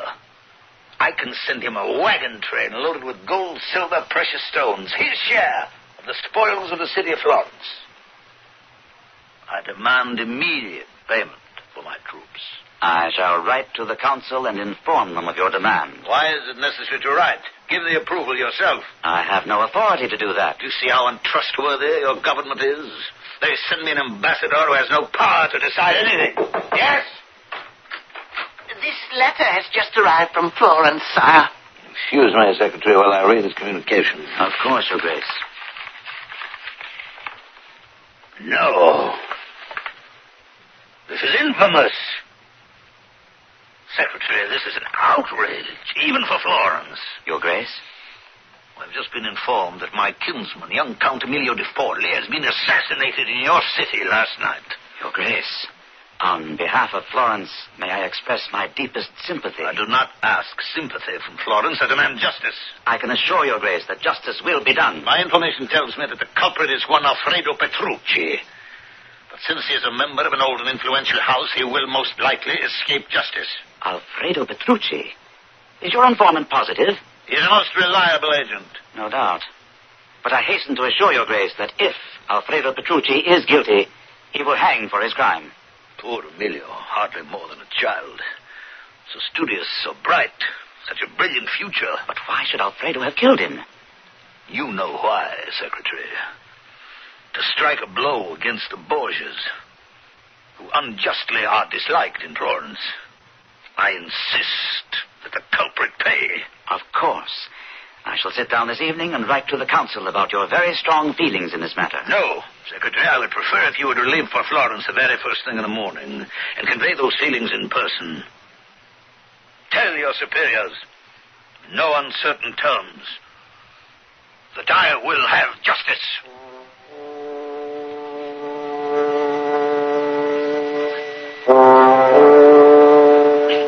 The arrival of the letter was obviously planned for my benefit, Don Piero. This kinsman of his, this young Emilio de Forli, was perhaps the most dissolute young rake in the city. His body was found outside a bordello near the Ponte Vecchio. And who killed him? There was a drunken brawl. By the time the watch could arrive, everyone had fled. And Alfredo Petrucci, the one accused? Alfredo has outgrown his youthful exuberances. He is not known to be one of the young bloods who frequent the district. Where was he on the night of the murder? He says he was with a lady. Who? Well, he refuses to compromise her.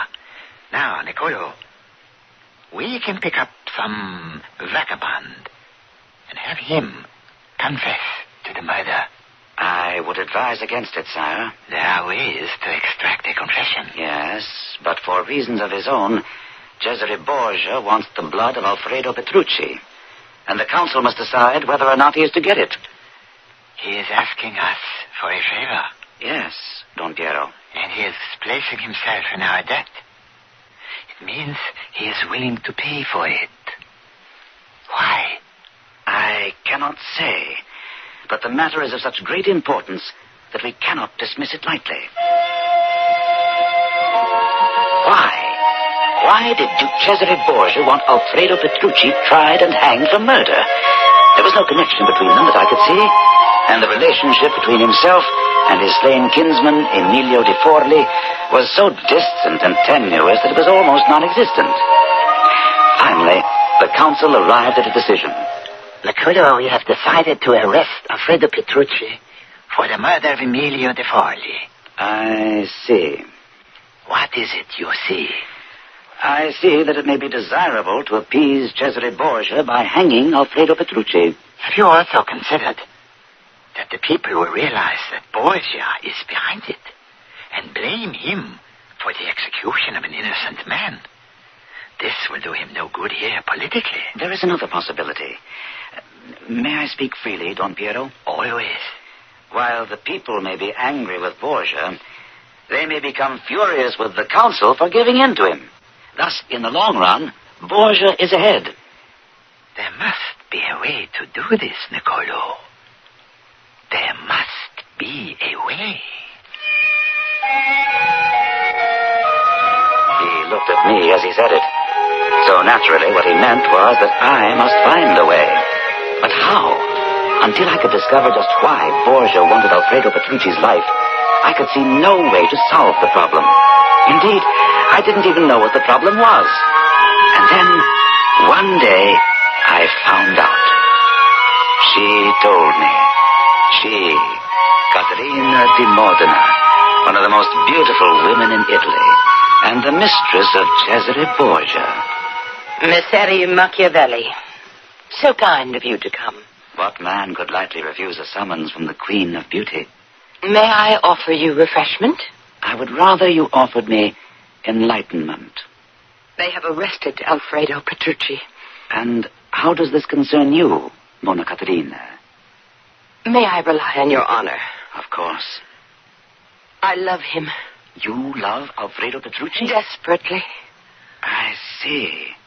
And is this why Cesare Borgia wants him dead? I simply do not... I cannot understand Cesare. He abandons me weeks, months, even a year at a time to attend to his tiresome, never-ending military conquests. What am I supposed to do? If I wanted to live without love, I would have taken the veil. I now understand the nature of Duke Cesare's feeling against Alfredo. Oh, I told Cesare that Alfredo means nothing to me. But you said you loved him. Of course I love him. I love his handsome face and his curly hair, and his slender and supple body. But in a few years, these shall be gone. His hair will fall out. His face will become lined and bloated. His body shall run to fat. Then what will be left for me to love? But Cesare, he's the man I shall love forever. Cesare shall also grow old and bald and bloated. Yes, but he shall always be Cesare. I wondered why Cesare wanted Alfredo's death. And now that I know, I see it doesn't matter. Why not? Because it changes nothing. Alfredo must die in any event. Oh, no. Please save him. How? Well, surely a way will occur to you. You give me too much credit. Oh, perhaps I am not giving you enough inspiration. Inspiration? Yes. Oh? I have the most beautiful gardens. Shall we go outside and stroll through them? Their loveliness should inspire all sorts of ideas. I should find that delightful. Come. See, the roses are in bloom. What a heavenly smell. Ah, Messere Machiavelli. You would not take advantage of a poor, distraught, lovelorn lady? No, Monna Caterina, never. And you promise me, you give me your word that you will save poor Alfredo Petrucci? Save him? Yes, Messere, save him. Let me say this. I shall make him immortal. Immortal? Immortal. It's the best I can do. Is it good enough? Oh, yes, it is good enough. And now let us walk down this path. It leads to a most quiet, lovely, and private little bower.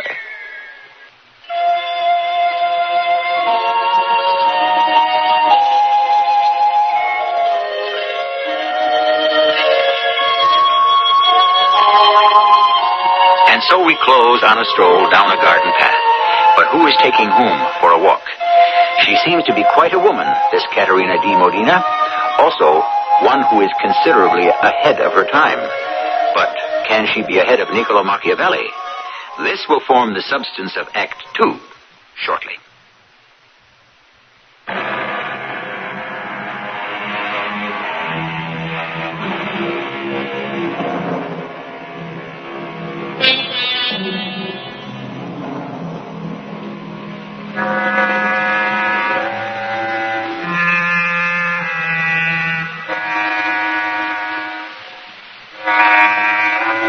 When we think of Machiavelli, we usually conjure up an image of a man deep in the great affairs that rock nations and the entire world.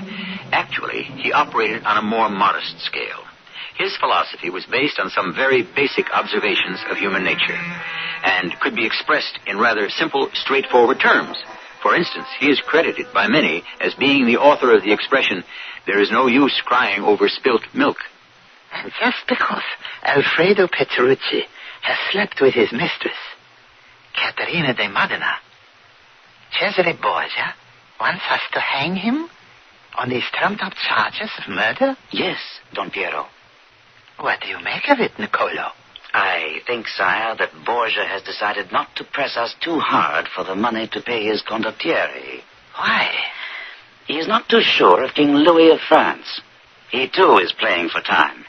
Meanwhile, he wants to savor some sort of victory over Florence. Prove to us that he can bend us to his will. I am almost tempted to satisfy him. He is always demanding tangible evidence of our friendship. Yes, I know. And one life is a cheap price to pay. You betrayed me. Now, Monna Caterina. You promised me you would save him. I promised you I would make him immortal. Well, isn't that the same thing? Not quite. All I know is he shall stand trial and then be executed. We can only hope for the best. If the council gives in to this blackmail by Cesare, it will be the worse for them. Have you heard the people on the street? Yes, I always listen to the people on the street. They are outraged. That's true. It is no longer a matter of Alfredo's life. It has become now a test of the honor of Florence. I understand. You understand, and yet you propose to do nothing? I am even now considering a plan. Yes. Tell me. Shall we go for a stroll through your lovely garden? Niccolo Machiavelli, would you take unfair advantage of a poor, distraught, lovelorn lady? Oh, no, Monna Caterina. Never. Shall we? Very well, Messere Niccolo. Very well. I cannot tell you how deep and delightful a source of inspiration was Caterina di Mortimer. And in that lovely garden bower, I conceived the idea that would be the salvation of Florence. And in a way, also, the salvation of Alfredo Petrucci. Thank you, Sergeant. You may leave us alone. Good morning, Alfredo. Is it morning? In this dank hole, no one can tell. I shall arrange for you to have more comfortable quarters. I want nothing from you, Messere Machiavelli. Perhaps you can even have a visitor. I want nothing from any official of the corrupt and cowardly government of Florence. A most lovely visitor. Please, please. Why must you torture me? Hang me. Get it over with. I brought some wine. I'll say this. It will do the council no good. Drink. You'll feel better. I shall proclaim my innocence in the courtroom. Now, my boy, you know better than that. They will get you to confess. Oh? You're sure of that? Finish your glass? Yes, I'm sure. I know. When they place a man on the rack and begin to stretch and finally break his bones, he will confess to anything. Then that's what they will have to do to me. Break me on the rack. But the people won't be fooled. They will know that I confessed because I was driven mad with pain. I had come here hoping to save you from all that. Save me? How? I was hoping that you would agree to be dressed in brilliant robes, and that you would stand at the bar of justice filled with joy, and that men and women would weep at the sight of you. Yes? And in a voice filled with conviction, flowing with sincerity, you would confess to the murder of Emilio de Forli. That's what I think of your wife. Alfredo, listen. Never. Do you love your city of Florence? What has this to do with my confessing? Would you die for Florence? I am willing to die for Florence, but not for Cesare Borgia. Cesare Borgia is the most dangerous enemy of our city. Then why do we pander to him? Why don't we fight him? Ah, Alfredo. We were waiting. For what? For whom? A leader. You. Me? Here, drink some more wine. No, you need it. It's good for you. It's so damp and cold in here. Devil take you and your wine. Here, and don't break the glass. It's my last one. Alfredo, what is the tragedy of our country? Please, leave me. I'll tell you. We don't fight for ourselves. We call in foreign princes to protect us. And then these rapacious people strip us of everything. What is all this to me now? In less than a week, I'll be dead. And as if the foreigners aren't bad enough, we have our own native bandits, condottieri, who pick away at the leftovers. And the most powerful of all these is Cesare Borgia. You will have to live with him from now on, not I. Italy could be a free, united, powerful country if... Do you know the if? Pour me a bit more of that wine. Mm-hmm. If we would raise our own armies. Do you agree? Ourselves, Venice, Pisa, all of us. Do we arm our own people? No. We hire bandits, foreigners and natives. This must stop. Don't shake that bottle when you talk, Messere Machiavelli. You might drop it. I said we were waiting for a leader. He has arrived. Do you know who he is? Who? I told you already. You. Me? Messere Machiavelli, if I'm the one who is drinking, why are you the one who is talking nonsense? You, Alfredo Petrucci. You decided to strike a blow for freedom. A blow for Florence. I did. When? When you killed Emilio de Forli. When I killed it. But I didn't. Now pay attention. My glass is empty. Easily remedied. Thank you. Now listen. Do you know who Emilio de Forli was? I never laid eyes on the man in all my life. Did you know he was an agent of Cesare Borgia? He was? He was sent here to undermine the Council of Florence, to incite the citizens to overthrow the government. Scoundrel! And in the confusion and disarray, Cesare Borgia would march in with his troops and take over the Republic. Oh, the treacherous villain. That's why you killed him.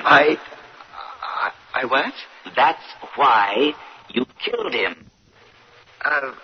Messere Machiavelli, I may be drunk, yes, but I'm not quite drunk enough to swallow that. Alfredo, the deepest desire of your heart is to ensure the freedom of your beloved Florence. That's why you killed Emilio de Forli, to rouse the people. But I didn't... You must stand at the bar of justice, as I have just said, and proclaim your guilt proudly. I have no intention... What a speech you shall make. Fellow citizens, I, even if I were the only one, had decided that I must strike a blow for Florence, and so I killed the wretch. Let Cesare Borgia know that death awaits all his minions and himself should he dare to set foot within our gates. Please, Messere Niccolo, I'm miserable enough now. Have some more wine. Thus, you become a hero to all of Florence. A dead hero? No, my boy. You will become a hero who shall live forever. You shall be immortal. But I'll be dead. Well, yes. You must die in order to achieve immortality in the first place. But that's an insignificant detail. Well, not to me. My boy, death comes to us all sooner or later. What are a few years, more or less? Everything. I offer you immortality. What will I do with it? Is there a drop left in that bottle, Messere Niccolo? Listen, my friend. Already Florence hails you as a martyr. Oh, it's empty. I have another in my bag. Do this. Die for Florence. You love Florence? Yes, I love her. Oh, my boy, she shall repay you with her adoration forever. Messere Niccolo, I've listened to you. I know. And I don't believe a word you're saying. You don't? No. Very well. Let me prove it. Prove what? That Florence already worships you. Sergeant of the Guard.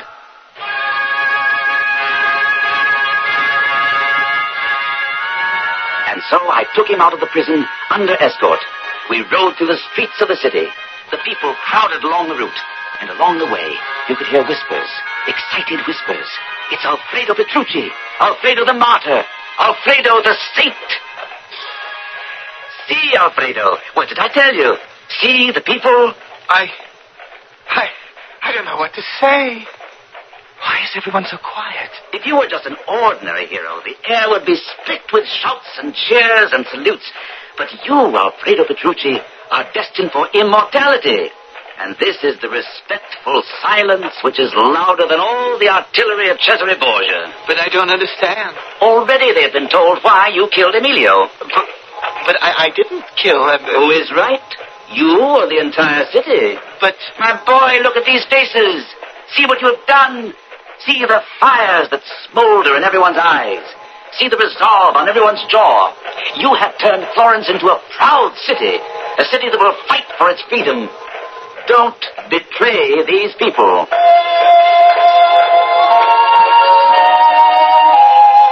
We returned to his cell. There was a great look of exaltation on his face. Somehow you could sense that there was something different about him. I offered him some more wine.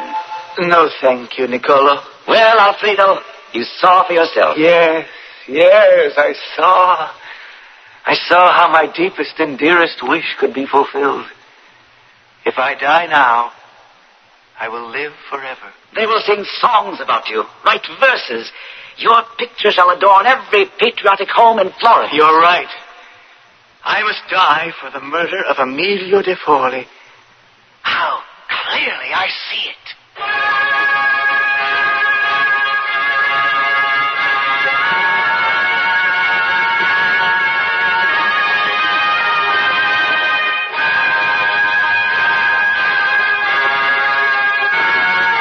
Which proves what? Anyone can be convinced of anything, as long as the convincer is of the caliber of Niccolo Machiavelli. But do all of his problems end here? How can they? This is only the curtain for the second act.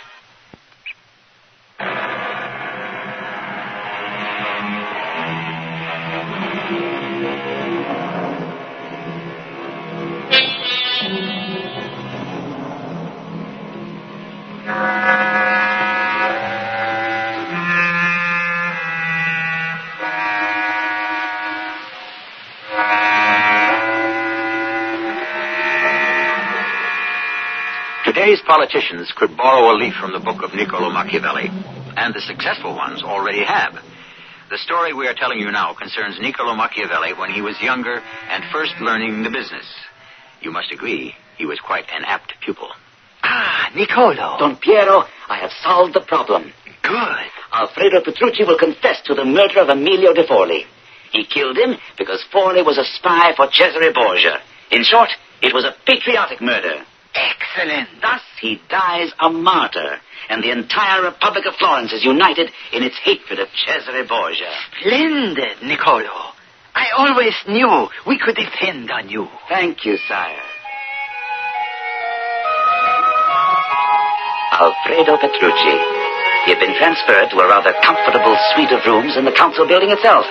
Crowds stood outside in the streets, hoping for a glimpse of him at the windows. He was allowed to receive visitors, and the apartment was filled with nobles, artists, clergy, dignitaries of all kinds. Finally, I was able to corner him alone for a few minutes. Ah, Messere Niccolo, they told me you were waiting. So good of you to receive me, Alfredo. Oh, Niccolo, I'm not one to forget my friends. I owe all of this to you. Oh, now. It's true. Had it not been for you, I would have been a poor, stubborn wretch broken on the rack. And for what purpose? For what purpose, indeed? Now, thanks to you, I shall achieve immortality. I'm glad I was able to assist you. Immortality? Do you know who was here to see me yesterday and study my face for a portrait? Leonardo da Vinci. Who? The great Leonardo. And Monna Caterina? Yes. Monna Caterina has insisted on braiding the hanging rope with colorful silk and threads of gold. The hangman was moved to tears. I see. If only you knew how lovely she is. How soft. How tender. I know. Look at me. I am the luckiest man who has ever lived.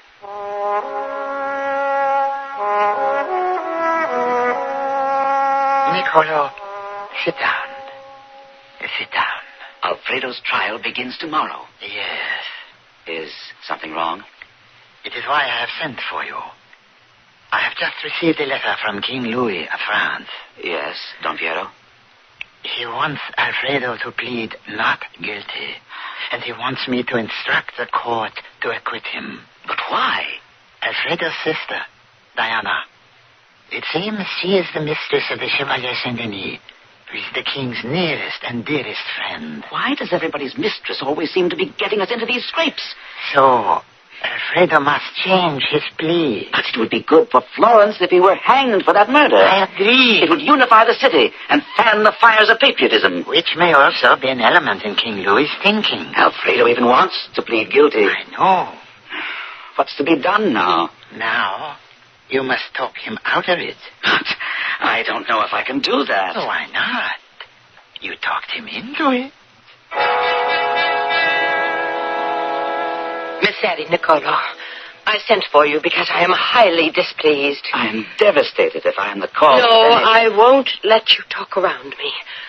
I understand you intend to rob Alfredo of his immortality. No, Monna Caterina. How could you be so cruel? I am thinking of his happiness. But he is deliriously happy now. By living, he can do more for Florence than by dying. I don't believe you. Caterina, have I ever lied to you? Have I? Well... Let me convince you of how fondly I hold his interest in my heart, how dedicated I am to his happiness. Very well. Tell me, I'm listening. How can we talk of such vital matters here? Let us walk in the garden. Niccolo, you wouldn't take advantage of a poor, deserted, lovelorn lady now, would you? I'm sure I convinced the beautiful, charming, delightful Monna Caterina of my sincerity. But convincing Alfredo was another matter. He wore his immortality like a cloak. He refused to take it off. But you were the one who told me, die for Florence. Listen to me, Alfredo. I have committed a sin. So have you. But I am the one whose guilt is greater. I lied to you. Lied? I convinced you to claim that you killed Emilio de Forli. But I did kill Emilio de Forli. No. How can you say no? Emilio de Forli was carelessly stabbed to death in a drunken brawl outside a bordello near the Ponte Vecchio. That's a lie. I killed him. How did you kill him? When? Where? I stabbed him. I killed him. No.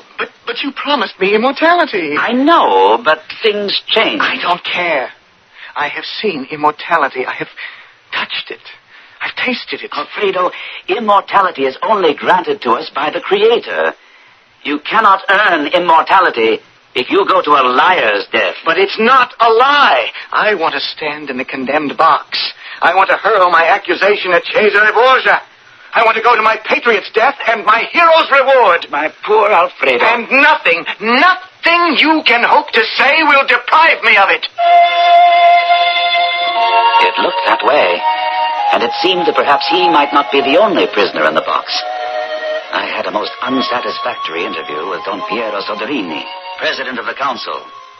He refuses to change his plea. That is right, Don Piero. But it is the express desire of King Louis XII of France that Alfredo plead innocent of the murder of Emilia de Forli, that he be acquitted. I understand, Excellency. Something must be done immediately. Of course.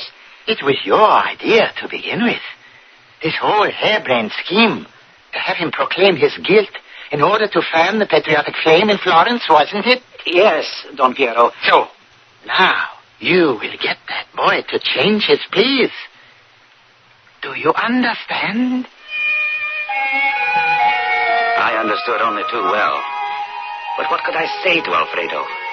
The fact is, I had spun the web that trapped him originally, and I spun it too well. However, there will always be those times when appeals to the intellect are doomed to failure.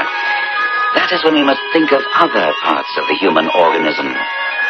Once again, I asked for an escort, and we rode across the city to the Church of the Santa Croce, a beautiful place where all the famous are entombed. Why have you brought me here? To look at immortality, Alfredo. Immortality? Which you avidly desire. Well, where is it? Look about you. Underneath all these beautifully carved marble stones are tombs. And we walk on them. See, the inscriptions, all the mighty names of Italy. Medicis, Sforzas, Borgias, Orsinis, Dante d'Alighieri. All of them are immortal here. This is immortality. Is this what you want? Yes. Yes. It's so cold. But it's beautiful. Come with me.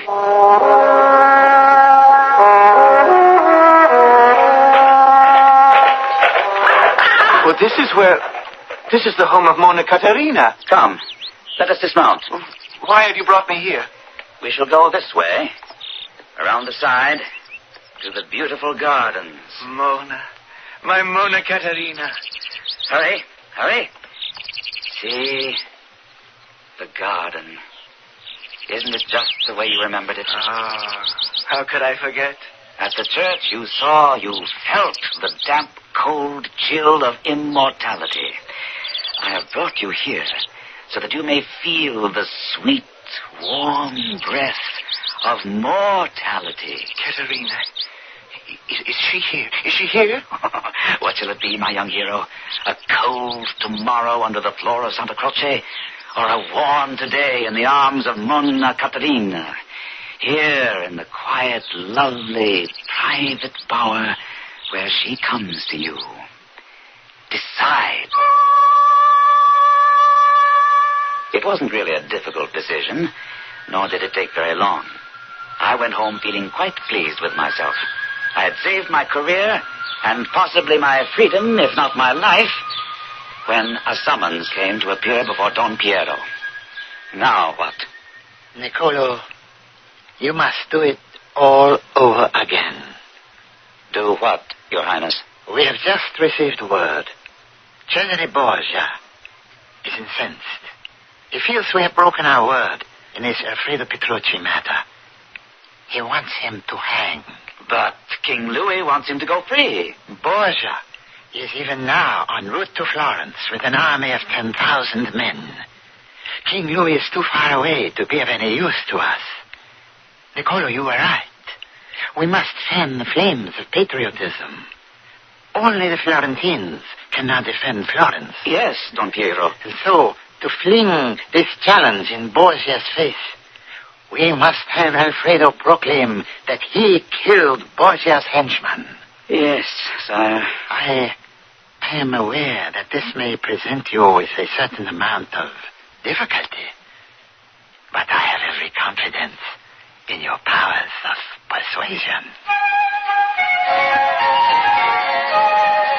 And so, without thinking, I went to Monna Caterina's palazzo. I say without thinking, because if I had stopped to think, I may very well have gone mad. When I arrived there, I took young Alfredo, who was fresh-faced and filled with love and joy, aside. Niccolo, I find you're a man of unusual wisdom. Thank you. You are always worth listening to. Then listen to this. Do you remember what I told you about immortality? Oh, yes. How could I ever forget? Well, then... Niccolo, this message just arrived from the council. It is marked urgent. Thank you, Caterina. Will you excuse me, my friends, for a moment? I broke the seal, the great red seal of the council. The letter was written by Don Piero himself. Messere Niccolo Machiavelli, please be advised that Cesare Borgia was killed this morning in an ambush set up by rebellious units of his own condottieri. Thus, the tyrant perishes. And the matter of the murder of Emilio de Forli can be allowed to sink into oblivion. The council thanks you for your dedicated efforts in this affair and has decided to award you with a richly deserved holiday. Why not spend the next few days with your beautiful new bride, Monna Marietta? Messere Nicola. Niccolo? Hmm? Oh, yes. That was good news, I hope. Oh, yes, of course. You were about to talk to me on the subject of immortality. Oh, that. Don't worry about it. Concentrate on mortality, especially in secluded places in a lovely garden.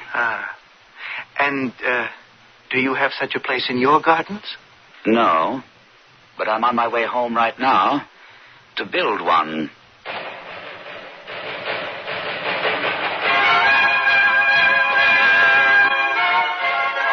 Can believe that he did.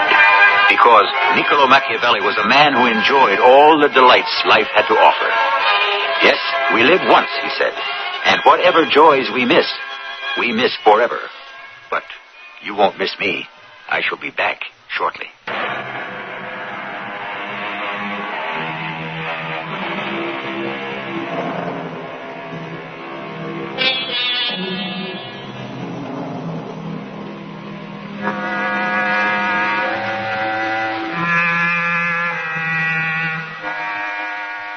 The principles that Machiavelli developed do not represent his own personal feelings, which, when he allowed himself to express them, were rather generous.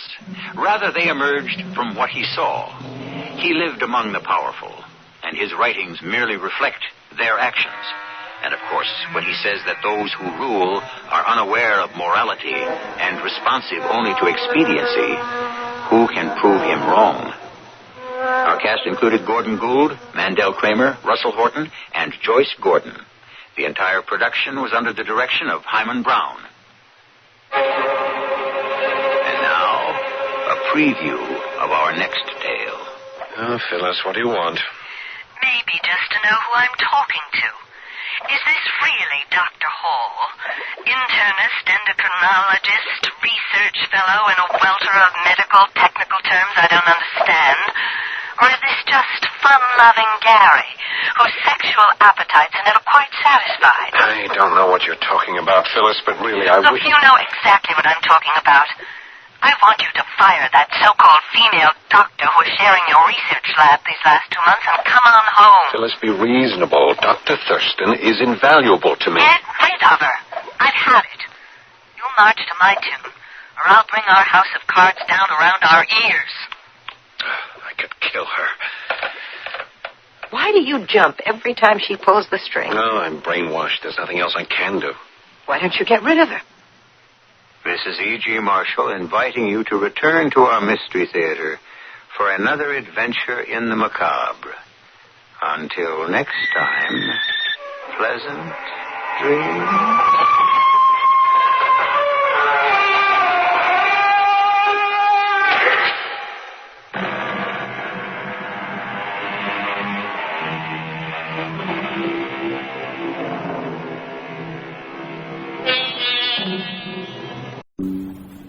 The CBS Radio Mystery Theater presents...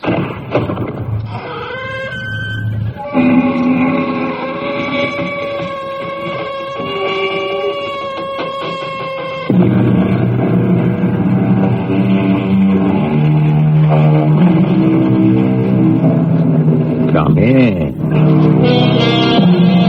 Welcome. I'm E.G. Marshall.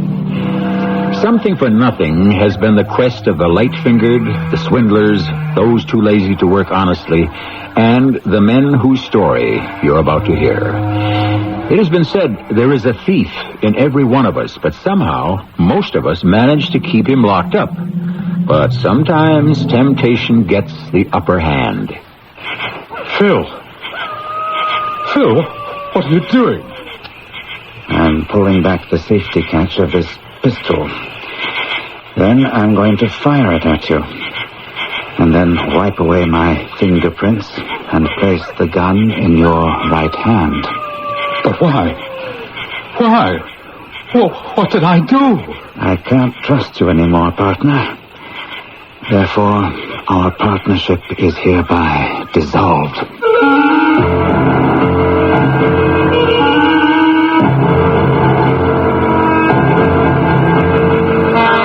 Our mystery drama, The 500 Carats, based on a tale by George Griffith, was especially adapted for the Mystery Theater by G. Frederick Lewis and stars Gordon Gould.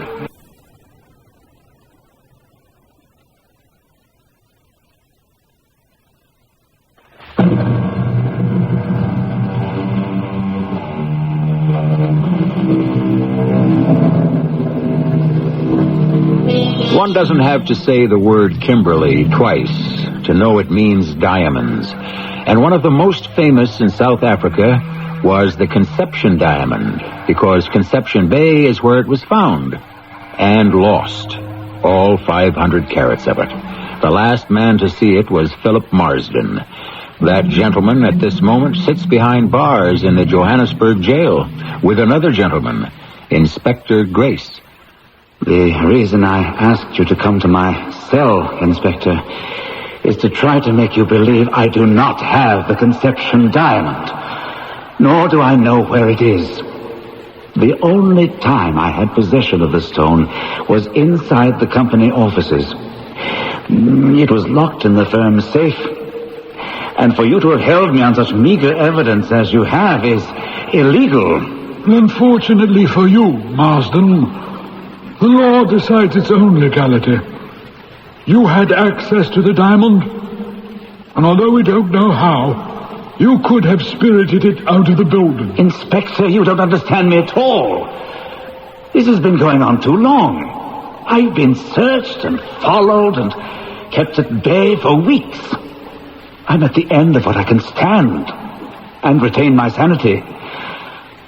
I sent for you to tell you what I know in exchange for my freedom, so that I can leave South Africa forever.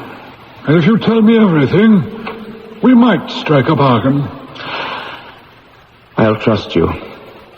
What do I have to lose? The truth is the truth.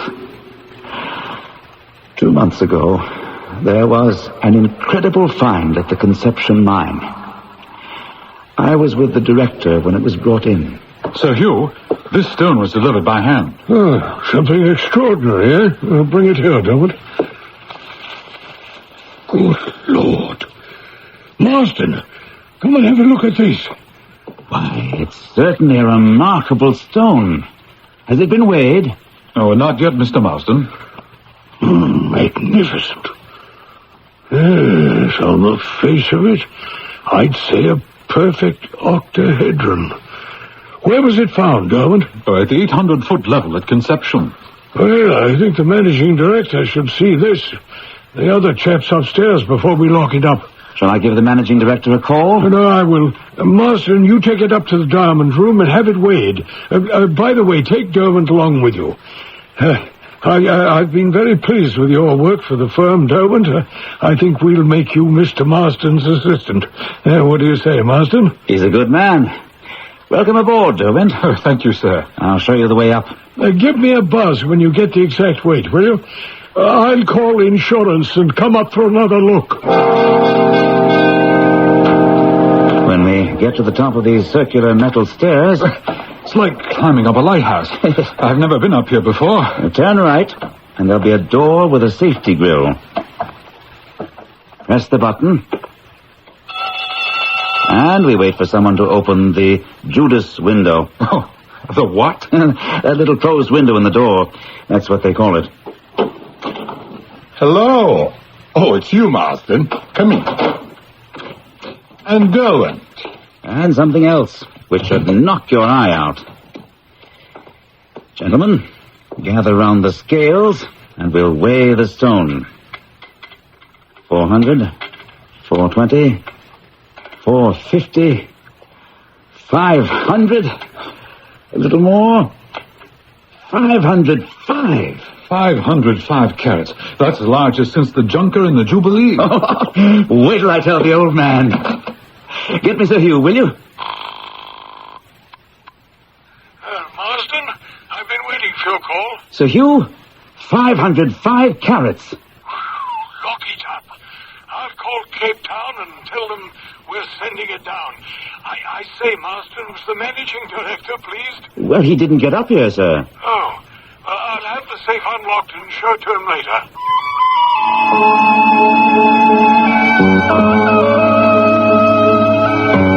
Then, Inspector, on Saturday, it was decided not to send the diamond down to Cape Town. I'd had word there was some sort of strike going on, and warned the managing director we'd better hold on to the stone for the present. Monday, when the safe was opened, the diamond was gone. Get me Sir Hugh on the line, please. Sir Hugh here? Glad you're in, sir. Marston? I'm in the diamond room. We just opened the safe, and the stone's gone. What? The big one? The Conception? Yeah, we've turned the safe inside out. Does the managing director know? I called you first. Well, I'll find him and bring him up with me. If he hasn't already left the country, I'll put in a call for Inspector Grace. Sir Hugh's calling Inspector Grace. Grace? I thought he'd retired. It was only you and I and the managing director here on Saturday. Let's try to reconstruct what we remember so we have all the facts straight for him. Well, we ought to tell him who else saw the stone. Sir Hugh on Wednesday and Thursday. Now, that's the day he brought the managing director with him. It was after 6 when I closed the safe. Well, Sir Hugh brought his sister on Friday, or was it Thursday? I wasn't here then. Sir Hugh must have locked up because he opened the safe again with me Saturday morning when they took the insurance photograph. I think I was the last one to see it on Saturday. Well, I was with you and the managing director. I don't know what questions the inspector will have, but I certainly hope he can come up with some answers.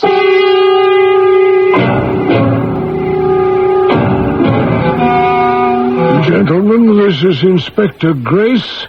I've persuaded him as a personal favor to delay his retirement from the police force. The Bureau. The Police Bureau, to take up this case. He has a few questions for you. Thank you. Sir Hugh, is there anyone in this room who should be excluded from suspicion? Anyone? Including myself? Why not? Inspector, I was actually the last one to see that diamond on Saturday. I placed it in its leather bag in the presence of the managing director and Mr. Derwent here. Just the three of you? No one else was in this room. Sir Hugh, where is the managing director? I called his house. His wife said he was out hunting. I'll have the Bureau examine the safe. But to the casual eye, I'd say it hasn't been tampered with. Well, it couldn't have been unlocked after it was closed on Saturday. I thought Mr. Marsden had a key. I do, but I can't use my key to open the safe unless Sir Hugh or the managing director are here. They each have a master key, without which the day key, which I have, is of no use.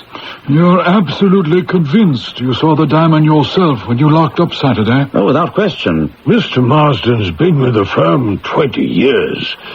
Many diamonds have passed through his hands, and we've never experienced a loss. It's not a bad record. Well, I'd say a tribute to our choice of men. We'll conduct an official search. I dislike saying this, but everyone on the premises is under suspicion. And Sir Hugh, if you would be so good as to put me in touch with your managing director when he returns from his hunting trip, I'd be obliged. Well, the managing director is also suspect? These specifications indicate the diamond was worth £3 million, uncut. Why should I not suspect the managing director? You also, Sir Hugh. No, I suppose that's only fair. Well, let me see. How large would you say this room is? 30 by 30. The entrance there. The safe here. And tables in the center, scales and so on. Windows. What street do we face? Stockdale Street. Yes. Tell me again what transpired last Saturday. I know you told me. Please, tell me again. I was the last to see the diamond. The managing director said, "Lock up," and he and I opened the safe. Mr. Derwent put in the tray. The new big stone was in a fitted leather bag on a tray with some other fine stones. I placed the tray in the safe and stepped back. After that, I closed the door, gave the knob a twirl, and that was it.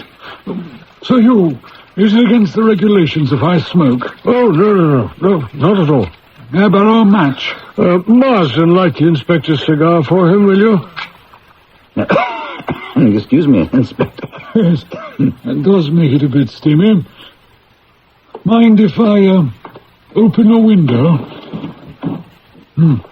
Well, we will lock this room. What about these 3 windows? Can they be locked? They're left open only in the warmest weather. Such as we've been having this month. Yes. But there are guards everywhere. No chance of anyone throwing a stone into the street from here? I hadn't thought of that. To get back to Saturday, Mr. Marsden, you were saying you closed the safe, and then what happened? I went down to Sir Hugh's office and we talked. What did we talk about? Oh, well, not being able to get together for a hunt on Sunday. We postponed it a week. That's right. And then? Well, then I went home. So did I. Were you searched as you left the building? Oh, of course. Our security, you know. Everyone is searched. No exceptions. And what about the managing director? I don't know. He left the diamond room in front of me. I suppose he went home, too. It was after 6. And you, Mr. Derwent? Oh, where did he go? He'll be back. He just stepped out. Derwent was on duty Saturday night. He remained here in the diamond room? Until 7 in the morning, when he's due to go off duty. By the way, Mr. Marsden, what was the reason you and Sir Hugh didn't go on a hunt on Sunday? Well, I couldn't make it. My wife had other plans. And, where do you generally go? Well, it depends on what you're after. The buck are fairly plentiful on the range between here and Berkeley West. I generally go there. So you hunted there alone on Sunday? I did, as a matter of fact. But no luck. None at all? Oh, I saw a white hippo. Did you now? You never told me. So I'll assign my men to various parts of your firm, and that's it for now. Are they going to do a thorough search? That stone could be in the building. I wouldn't count on it. Why not? And then sneak it out sometime in the future. And the diamond at this very moment is probably miles away. What makes you say that? Because I believe it has taken flight. As assuredly as if it had wings. That is the most amazing piece of instant deduction I've ever run across. And I've hidden nothing from you. Related the exact conversations as they happened. All that remained secret, of course, was the inner workings of two minds. The person who engineered the theft and the inspector who is deducing the modus operandi. I shall be back shortly with Act 2.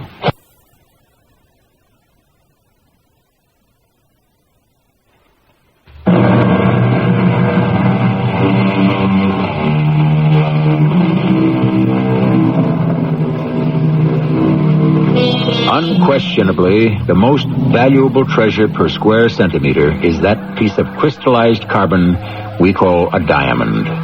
It's easily hidden and easily disposed of. There are diamond cutters in Amsterdam, Rio, and London who ask no questions and turn a rough diamond into untraceable cut gems.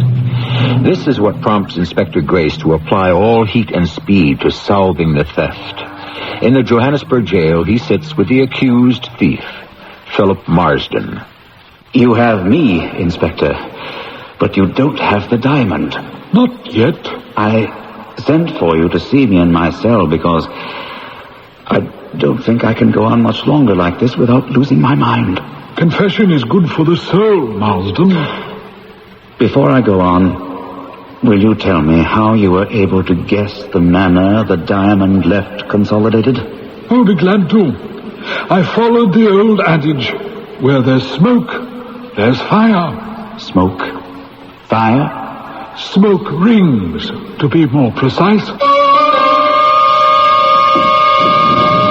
Here we are at Consolidated, Inspector. Nothing like a brisk walk to start off the morning. And it's given us a chance to discuss your progress. Such as it is, or rather isn't.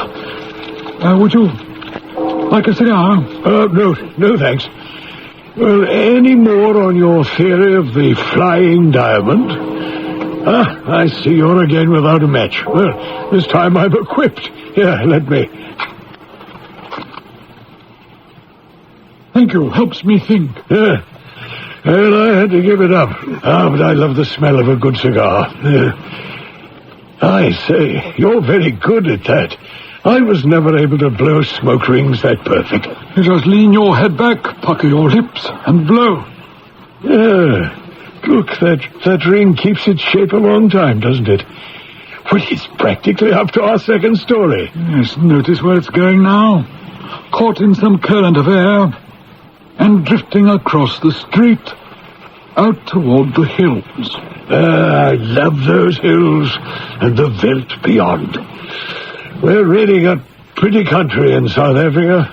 Marsden and I find the best game right out there. As if you've been riding with him lately? No, I haven't. We used to, at least 3 times a month. In the past week or so, he's taken to going out alone. How long has he been with the firm, did you say? 20 years in August. We'll have to celebrate somehow. He's an extremely valuable employee.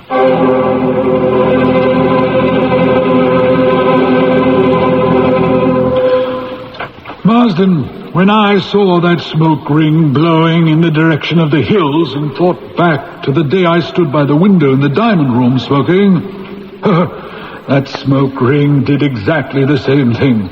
Rising, then suddenly get caught in a current, and then I knew how you accomplished the theft. I suppose I say, as far as you went, you guessed right. But you are still a considerable distance from a solution. No, not that far. A diamond may be heavier than air, but other things are lighter. At any rate, from that time on, I realized your little hunting expeditions were not after game, but the spot where the diamond had dropped. That evening, we covered all the roads. It's getting late, Inspector. Perhaps he isn't coming back to Kimberley by the old Transvaal Road. He'll have to take one of these roads. He knows we're watching his front door, so he can't stay out all night. Your men on the other roads, they won't go before you dismiss them. Hardly. They'll stay where they are, even if they have to wait all night. This may be our man, Constable. Hold your lantern high.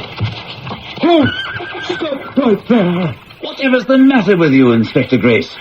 springing out at the man from the side of the road. Get off your horse, Marsden. What is all this? Well, Constable, take charge of the horse and tell the other men watching the other roads we have, Marsden. He'll ride back with me to the police station. This is very high-handed of you. Am I under arrest? Not yet. But I'm holding you on suspicion of theft. Theft of what? Can't a man go hunting anymore? What were you hunting for? What are you going to do with me? A complete search. Of me? From top to toe. What do you expect to find? I believe that somehow you had that diamond flown out to the veld, and for the past days you've gone out to search for it. I plan to make certain you didn't find it today.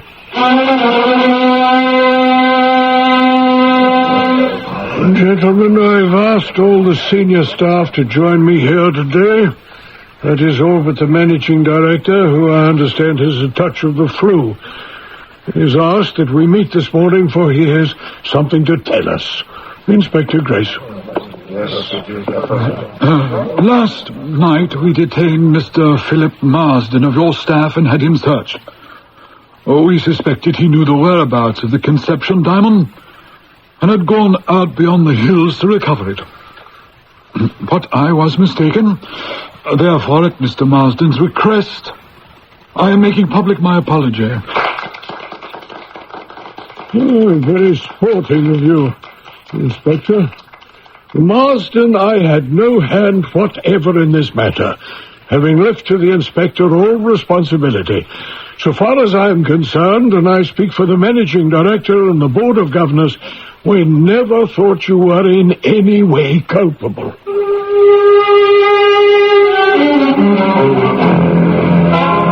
Yes, I apologized to you that day at your office, but I still knew I was on the right track. I tagged Derwent as your accomplice. Somehow the two of you have been able to transport that diamond a dozen or so miles from Kimberley, and it was there for the picking.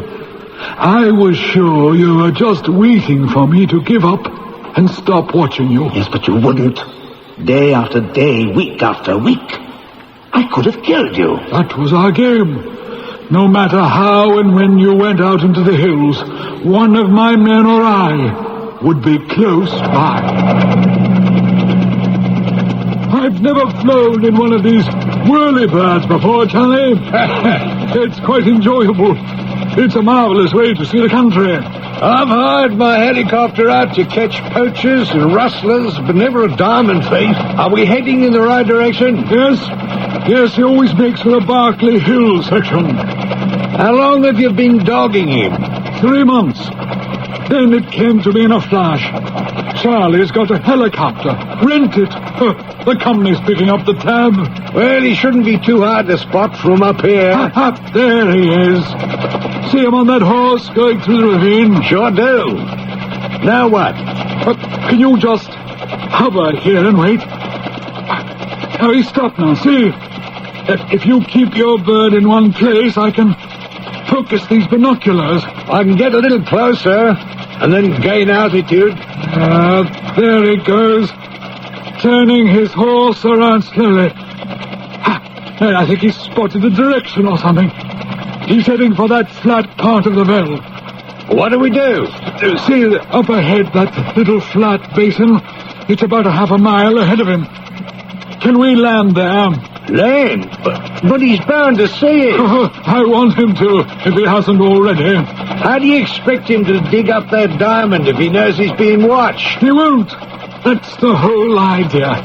And the next time he goes out, we'll be ready for him and take off and go through the same motions. Man, you're a pretty patient guy. Yes, I am. You're going to drive him crazy. Exactly what I have in mind. Let's land. Climb in, Inspector. Hi, Charlie. Same man, same place today? Same place, Charlie, but a different man. Marsden's got a sidekick. He had to pull this off. Name's Derwent. Today it seems to be his turn. He started out on horseback half an hour ago. Come on, let's take off.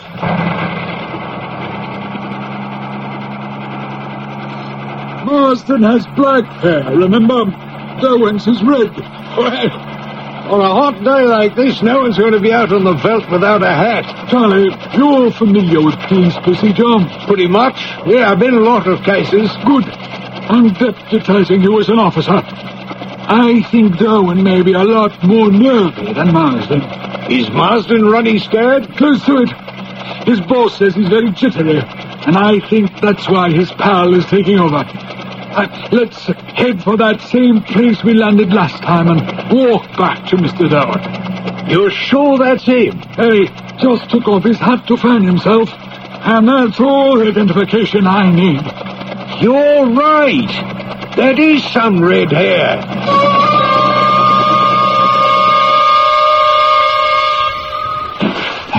He's coming, Charlie. I can hear him. You take over. Hello, Derwent. Nice day for a walk, isn't it? You two made a big mistake. Put your hands up. Pointing a gun at officers of the law is a bigger mistake, pal. Get out of here. Get away from me. We're just picnicking.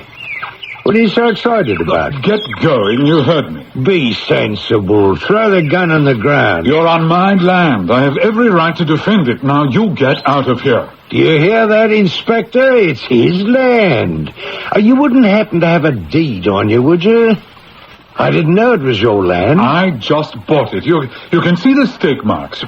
Oh, what do you want from me anyway? You know. Oh, I could kill you both. You're driving Phil Marston out of his head. Now you're pulling that stuff on me.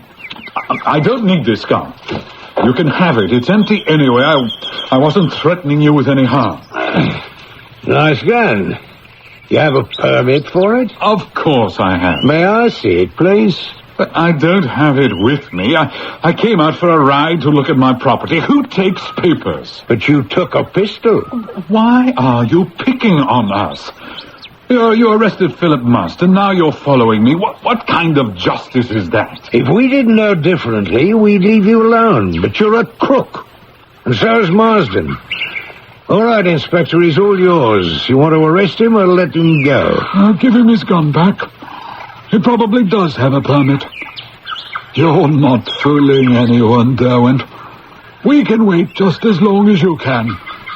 But I promise you this. If you live to be 1,000, neither of you will ever lay a hand on that diamond that's hidden out here. Never. Not without us watching. And you can tell Marston I said so.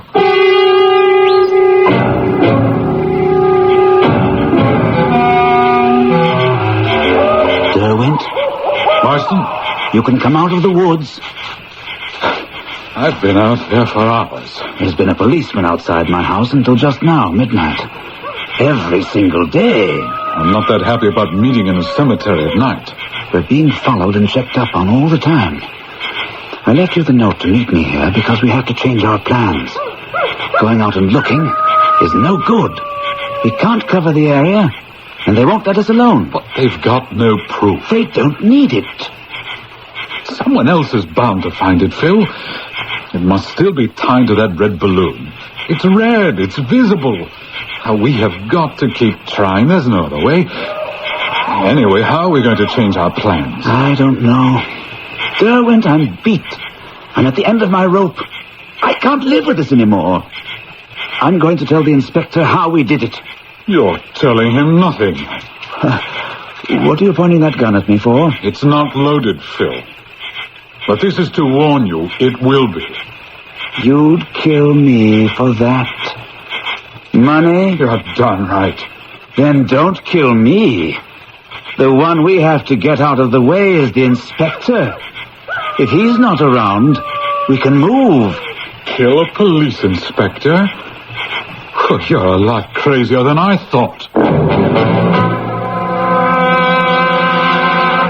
Examine the motives of those who have sinned against society and those assigned to bring them to justice. Remember Javert, the relentless pursuer of Jean Valjean and Victor Hugo's classic? In the end of the novel, he breaks down.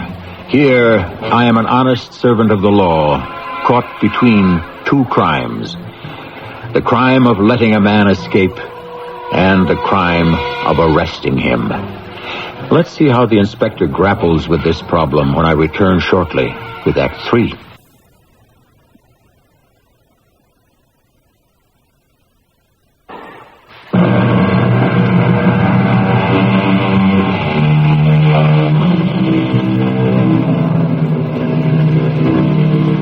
It's not fanciful to say fighting a criminal is like fighting a war. You probe the defender's weaknesses. You attack him where he is the most vulnerable. You encourage him to make mistakes. And then, finally, you offer him peace on your terms. Only in this case, the thieves are a little more desperate, which makes the situation considerably more dangerous. We are back in the cemetery with Marsden and Derwent. What we have to consider is there a foolproof killing as there was a foolproof theft? Oh, Phil, I've had a lot of experience with guns. Even before we start, we have to find a gun and ammunition which can't be traced. I don't have any connections like that. I do, but they're not here in South Africa. They're in England. Oh, it'll be months before anyone can get us a gun from England. There's got to be another source. Wait. Yes. I've got friends in Cape Town. If you can arrange it, say you're having me sent there on company business. Your friends have untraceable guns? To spare. Inspector, I'm in a quandary. You know that since your apology for having mistakenly arrested him, Marsden's credit with Consolidated has been fully restored. But I can see from day to day the man is ailing. He tells me he can no longer enjoy riding into the hills. His home is watched. His steps are followed.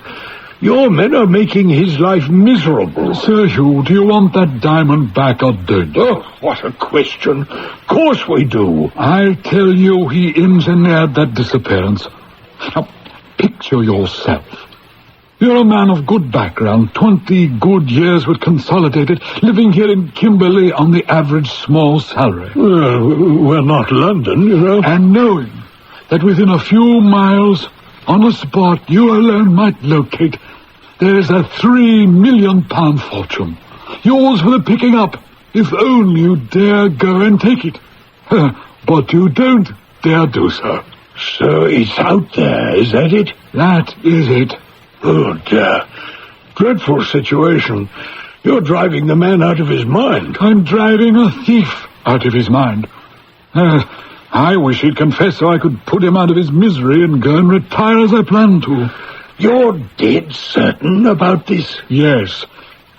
Would you mind if I talk to him in front of you? What, right here in my office?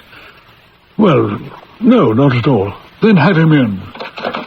Helena, will you find me Philip Marsden, please, and send him up here? Would you also send for that assistant of Marsden's, Derwent? Oh, he's not here. He went to Cape Town a week ago. Oh? On business? Well, I expect so.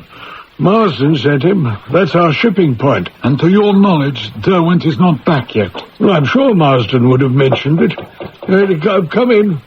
You wanted to see me, Sir Hugh? Actually, no, it's the inspector who does. What is it, Inspector? Haven't you had your pound of flesh from me yet? We were talking about Derwent. When will he be back? I don't expect him before next week. You're sure he hasn't returned to Kimberley? Quite sure. That's really strange. Sir Hugh, the Bureau, at your expense, has hired a private helicopter. Yes, I remember. He flies within a 25-mile radius every day, sometimes with a police officer or myself. The day before yesterday, the pilot brought in a report that he spotted Mr. Derwent, way out on the Veld. He was digging, it seems. It must have been someone else. He was mistaken. Well, that's what I told him. So yesterday he took a photographer with him, and they took pictures of anyone they saw. I had enlargements made, and I've brought them along. Just take them out of my briefcase. We'll spread them out on Sir Hugh's desk. Now, that figure with a spade in his hand. Do you see him looking up? He's probably seen the helicopter. Sir Hugh, does that look like Derwent to you? I see. It does. What do you think, Marsden? It may look like him, But I know for a fact Derwent is in Cape Town. Is there anything else you wish me for, Sir Hugh? No. Inspector? No. Thank you for your help, Marsden. I'd better get back to my desk, then. What do you make of that? Sir Hugh, when one is hunting wild beasts, one uses beaters who drive the game towards the hunters. Yes, I think these photographs will serve the same purpose.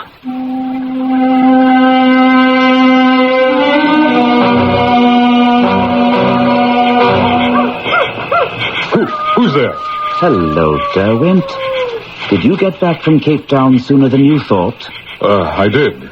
Matter of fact, I did. And you're just spending time out here during the day, observing the wonders of nature? Actually... And tonight you're here to cool off, because it is so hot in Kimberley. Well, it is. Yes, you read my mind. I do read it, with a great deal of interest. You've been back 3 days. Don't lie to me. You've been seen and photographed. I know what you're thinking, but it isn't so. What am I thinking? You think I've been coming out here to find the diamond. I wouldn't mind if you did. We're partners.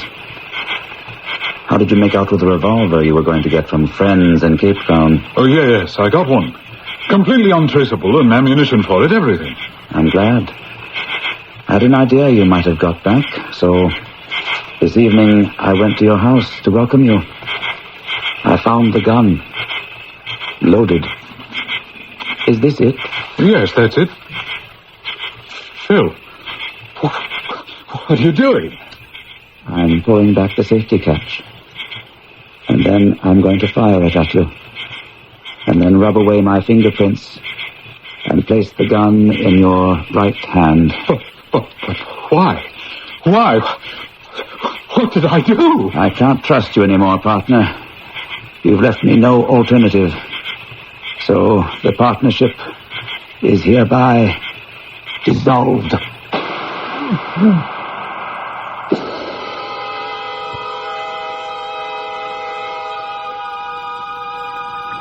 Inspector, you've won. I hope you appreciate the fact that I came to you of my own volition to confess I stole the diamond and accepted quite willingly being placed in jail. I understand all that, and I appreciate it. I'm trapped. I know it. I'll tell you everything, but it won't do you any good. You'll never find it. It's impossible. Let me tell you how I did it. While I can still, what's that word? While you can still concentrate. Yes. You want to know how? My assistant, Derwent. I had to train him. Go on. Derwent, now we've got just 2 days, and you've got to practice palming the big diamond. Understand? You work with that piece of stone. Oh, how's this, Phil? Now you see it, now you don't. Yes, keep doing it every spare minute. On Saturday, the managing director will be in the diamond room with us. I hand you the tray. You walk over here with your back to us, palm the big one, put the tray into the safe. I shut the safe. The diamond's in your pocket. Now, the next step, just as we rehearsed it. What do you say? I think the scales are off, Mr. Marsden. I noticed the needle vibrating a little. Is that so? Will you clean the scales, Derwent? And then I'll test them. Yes, sir, right away. Okay, so far. The managing director will leave. You take the diamond out of your pocket. Do it now with that piece of stone. That's right. Go to clean the scales and slip the diamond between the scale and the wall. Like this. Perfect. Then what? On Saturday, when I'm on night duty, I take this balloon and fill it with gas from this pocket cylinder. An hour before daylight, I tie the diamond bag to the balloon and let it fly out the window. A toy balloon. Very clever, Marsden. How come we never found the empty gas cylinder? We searched that room from top to bottom, And you and everyone in the place before they left the premises. Derwent had put the cylinder where the diamond had been in back of the scales. When the hue and cry died down, I got rid of it. How could you be sure the balloon would drop where you wanted it to? No, I have a scientific mind. I've always had one. I knew there'd be a temperature drop at daybreak, which would contract the gas and bring the balloon down. I know you felt hunted. But was there any other reason behind your coming to me? Telling me you wanted to confess? To make you an offer. You let me out. We'll go to look for the diamond together and share the proceeds 50-50. What about Derwent? I'll take care of him. Somebody already has. And they tried to make it look like a suicide, but amateurs make terrible mistakes. No left-handed person fires a gun at himself with his right hand.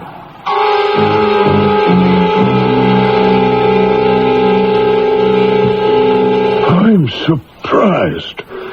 He admitted stealing it. In fact, came to me to beg me to stop hounding him. So, after Derwent was shot... What? Yes, we found his body out there. A staged suicide. Staged? Murder. My theory is Marsden caught him trying to find the diamond alone. Well, I've turned everything over to the Bureau. If they can build a murder case against Marsden, at least they've got him under lock and key, so he can't run away. Do you think that Derwent found the diamond? I doubt it. Marsden tried to make a deal with me. Let him out, we'd go look for the stone together and share the profits. Good. The nerve. So, no diamond, eh? When I rolled Derwent over, I found a busted toy balloon. A toy balloon? Why do you suppose a man would take a thing like that with him? Sir Hugh, I've done all I could do. I appreciate everything. So you're retiring, eh? Yes, leaving in an hour. Oh, what, packed already? I was ready to go 4 months ago. Well, I hope you have enough to make it on. Oh, I've saved a little. Goodbye, sir.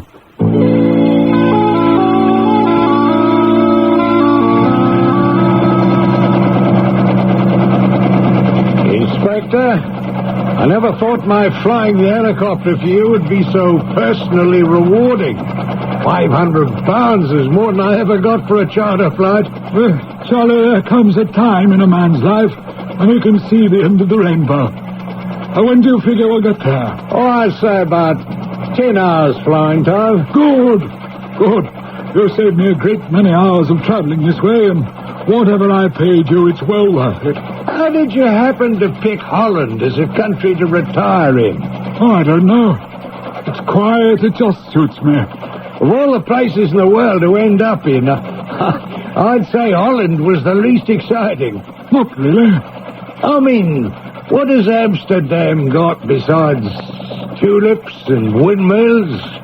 Diamond cutters, Charlie. Diamond cutters.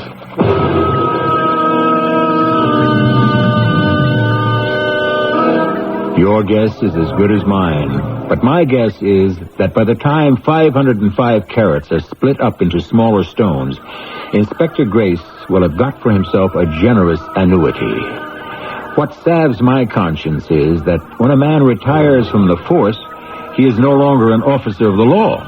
He's just an ordinary man. Or, should I say, an ordinary crook. And perhaps he, too, will find an inspector at his heels following him. I shall return shortly.